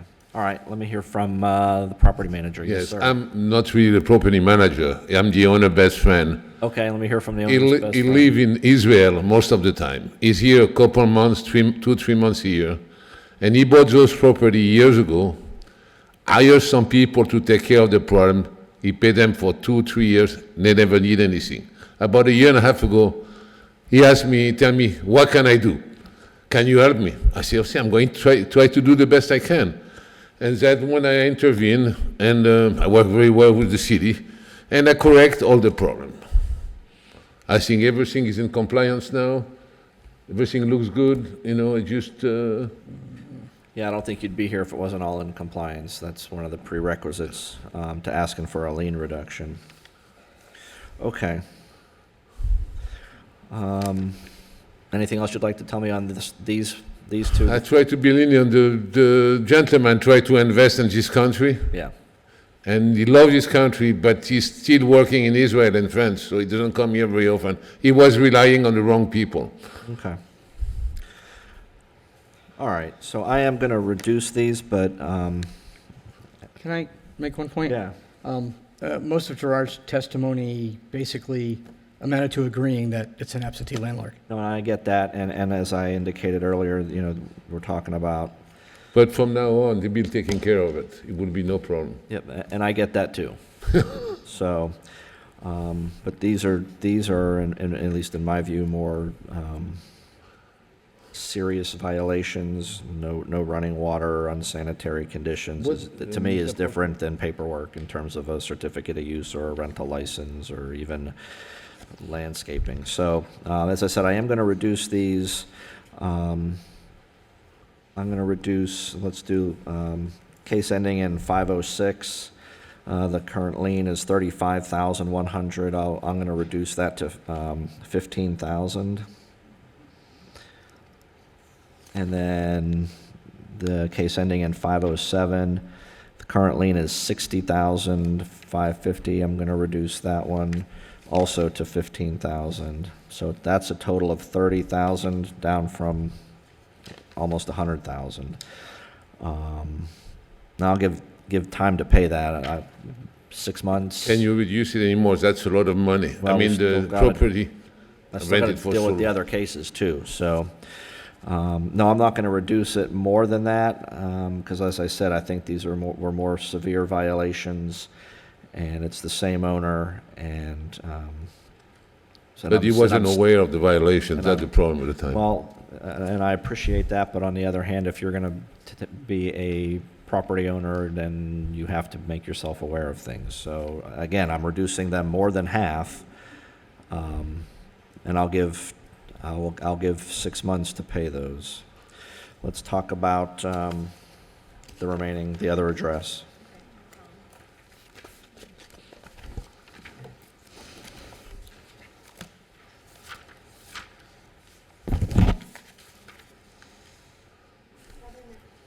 Other matter number 3, CE 1106-0544, 3305 Pinewood.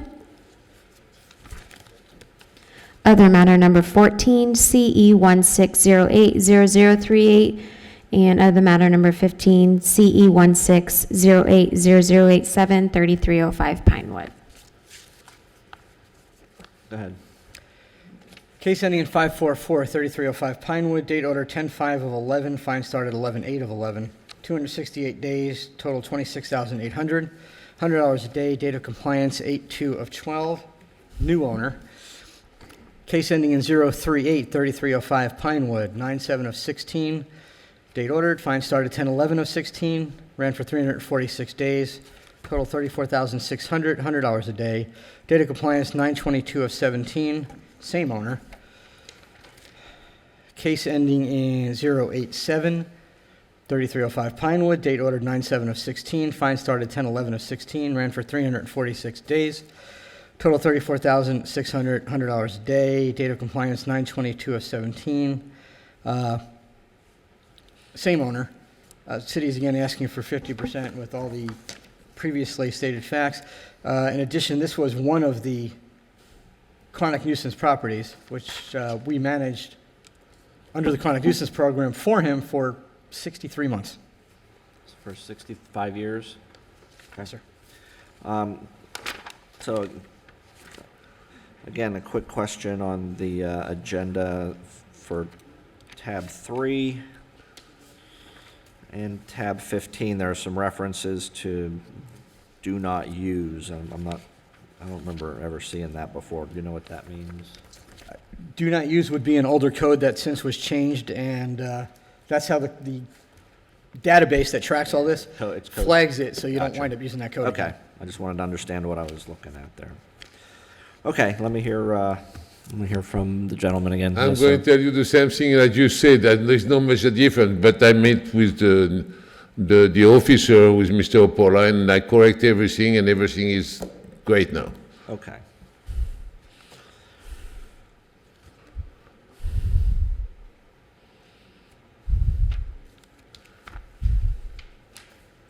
All right, so on these,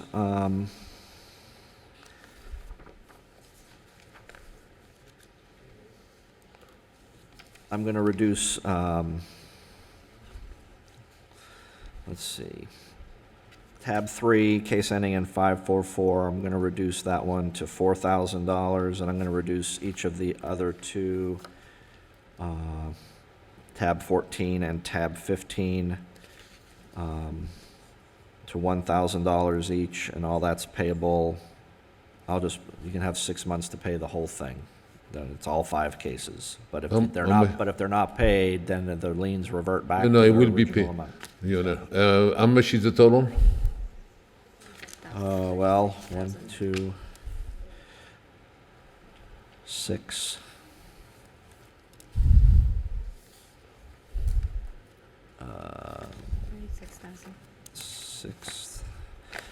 $36,000, I think. Is any way you could reduce it? I just did reduce it. I know you did. Can you do any better for the owner? I cannot. Okay. Thank you, though. There's your orders, sir. All right. Other matter number 16, CE 17100001, 1827 North Congress.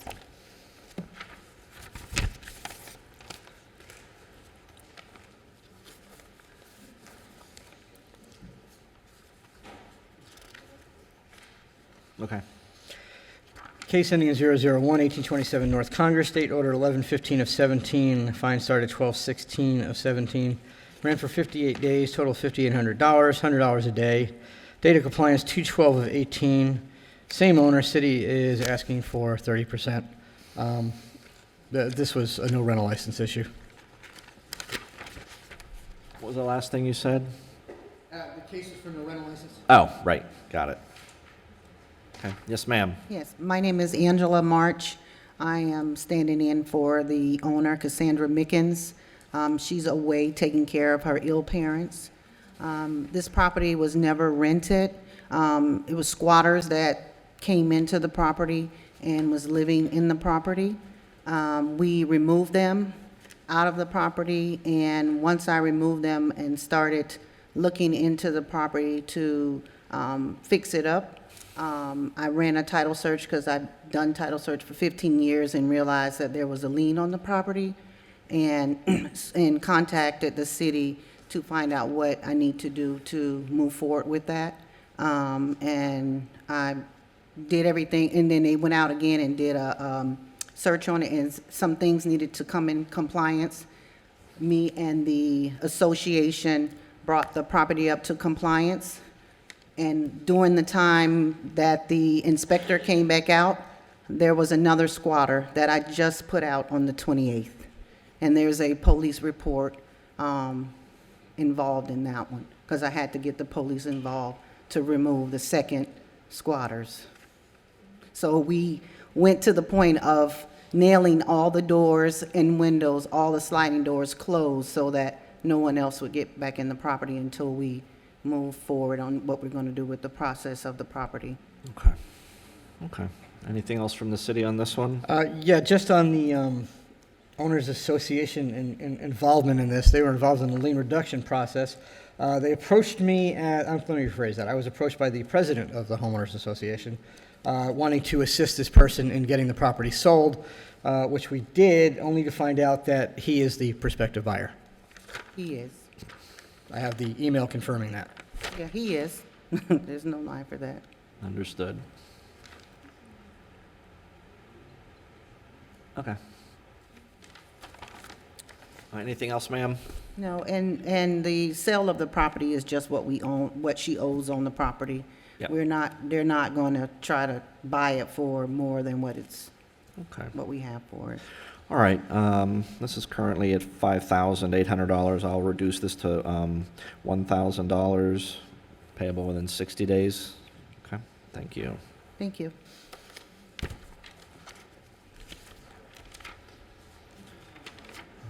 one more. Other matter number 5, CE 1901-0143, 5701 Broadway.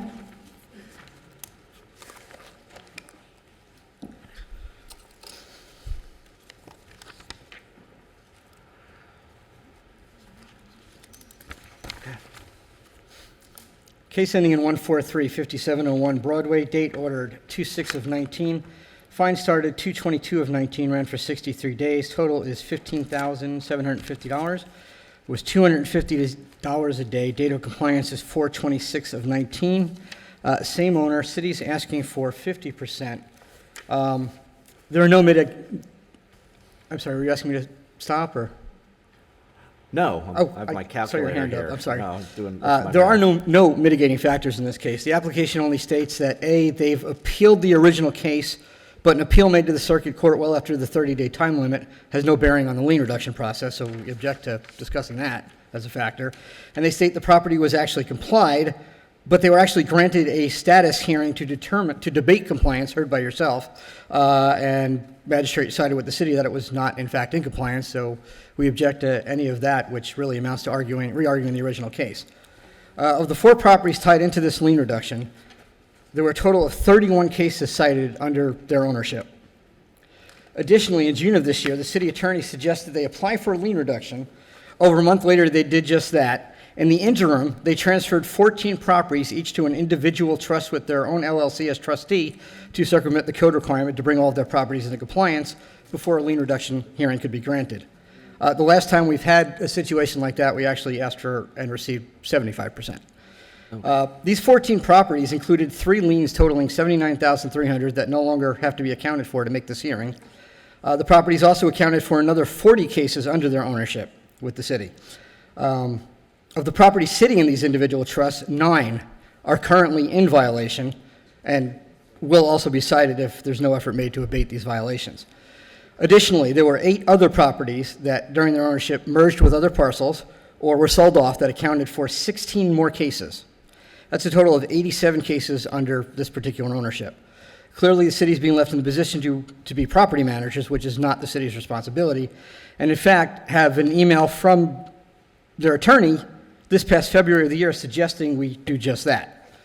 The last time, already said that part. We're asking for the 50%, believe that to be more than fair considering the circumstances and the burden put on the city by this applicant over the years. This particular property has also created an issue with the community. The Neighborhood Association has been asked to be heard here today on this issue as well due to the years of this property being a nuisance. Okay. Yes, sir. Good morning. I'm Nicholas Arsadi. Oh, hang on. Okay, so you do have a HOA rep. All right, let me hear from this young lady first, and then I'll come back to you. Yes, ma'am. Yes, Angela Ogburn, Northwood Harbor Association. We were here at the last hearing when he came before, and obviously it was many years that this property had looked in distress, and it was a major eyesore. Yes, he's done a lot of improvement since the last hearing, but I'm kind of surprised it's up for a lien reduction when we're not even done with the project yet. I would suggest waiting until the project is completed before we make a status on a lien reduction. It has been a blight for many, many years. Code does have to go out occasionally and tell them that it's overgrowth in front of the fence, but they have made a big improvement since our last hearing, but we just want to make sure that it gets completed.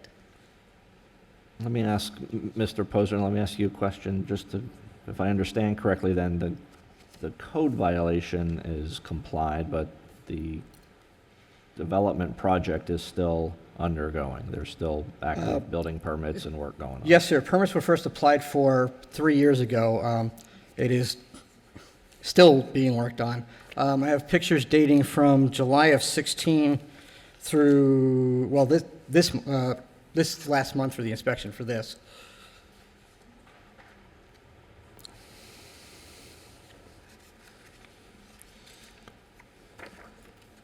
If I may, Your Magistrate, he's owned the property since 2010.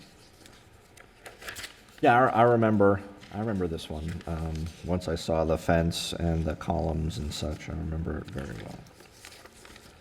Okay. Anything My else? apologies, the No, second. no. Anything else from the city at this point? Not at this moment. All right, let me hear from the respondent. Yes, sir. Yes, I'm Nicholas Arsadi. I am the property manager or representative of the owners, authorized agent of the owners. And in this particular case, there was a huge misunderstanding in the initial order.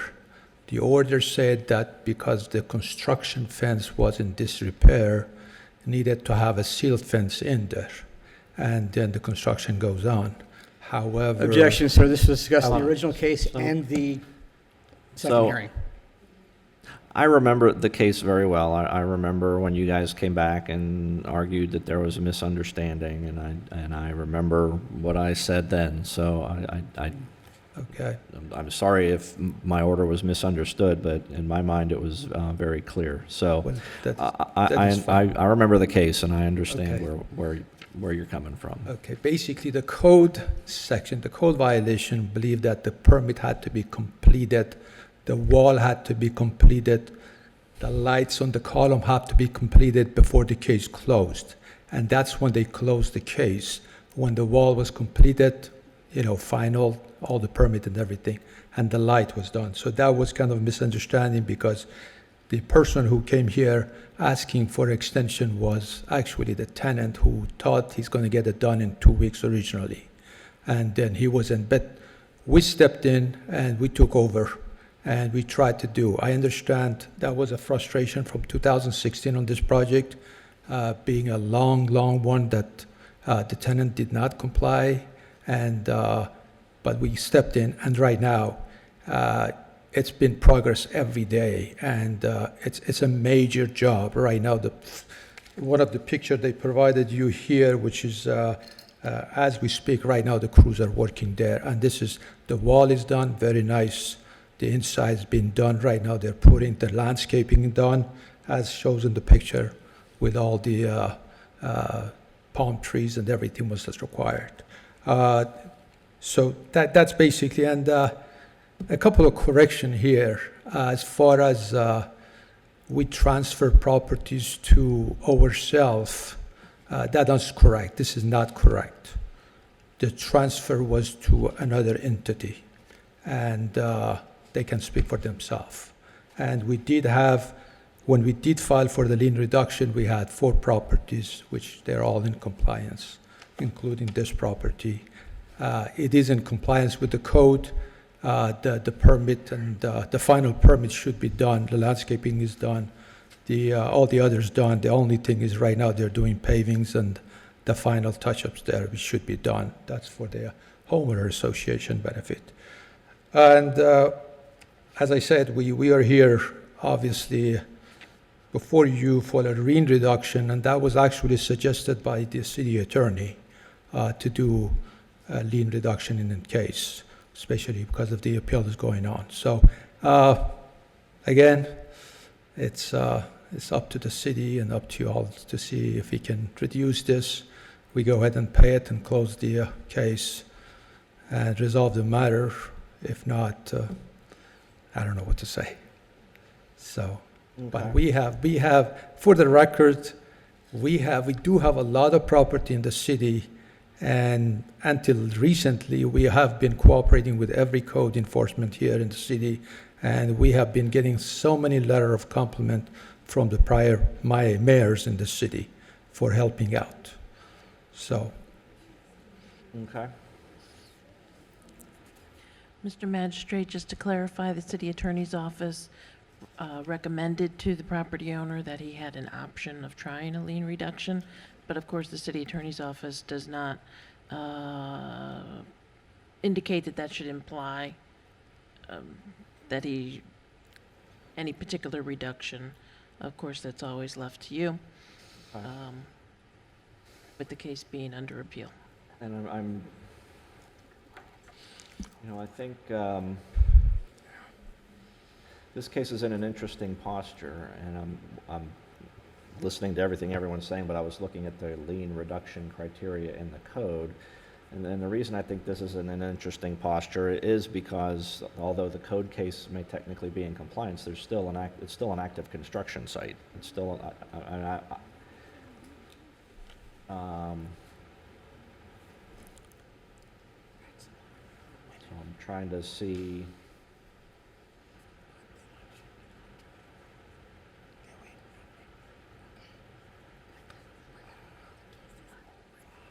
There's some general provisions in the criteria that talk about any other information available about the property or the applicant requesting the release. I mean, I'll be honest with you, I would,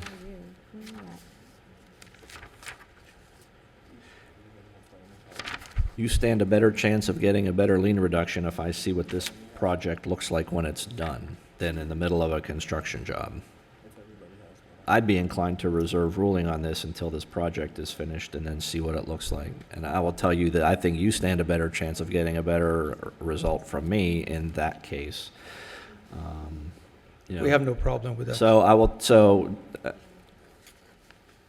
you also have filed an application. It's in proper form, and you have the right to have it processed. So I will leave that up to you. Do you want me to rule today, or do you want to wait till the job is done and let me look at the whole thing when it's finished? I would prefer to, as under the appeal case, we have requested 20 days extension to see if we can bring this matter to resolution.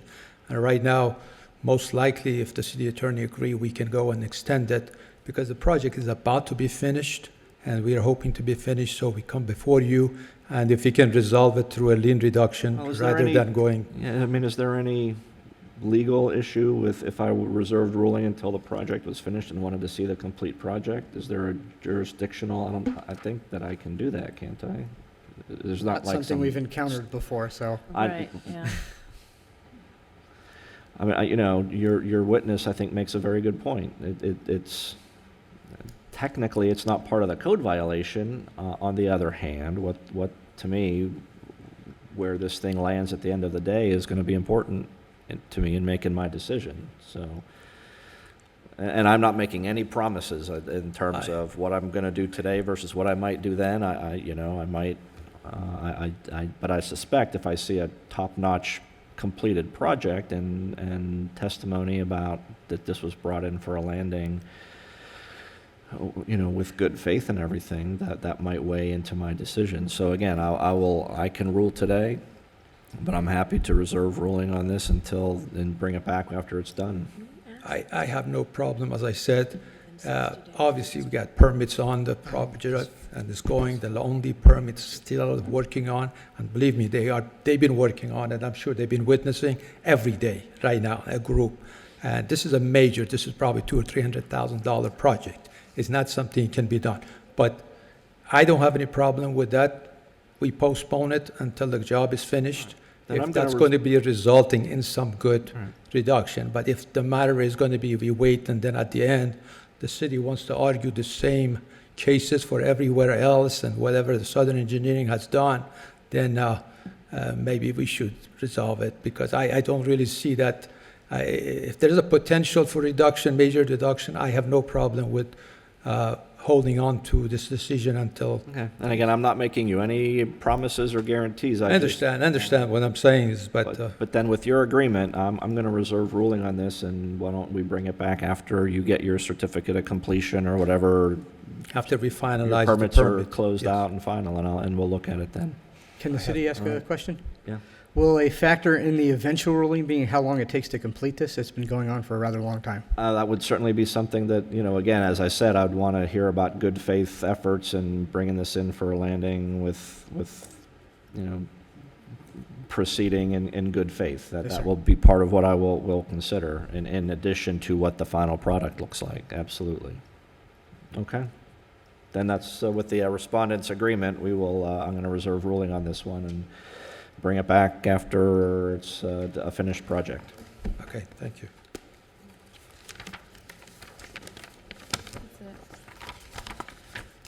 All right.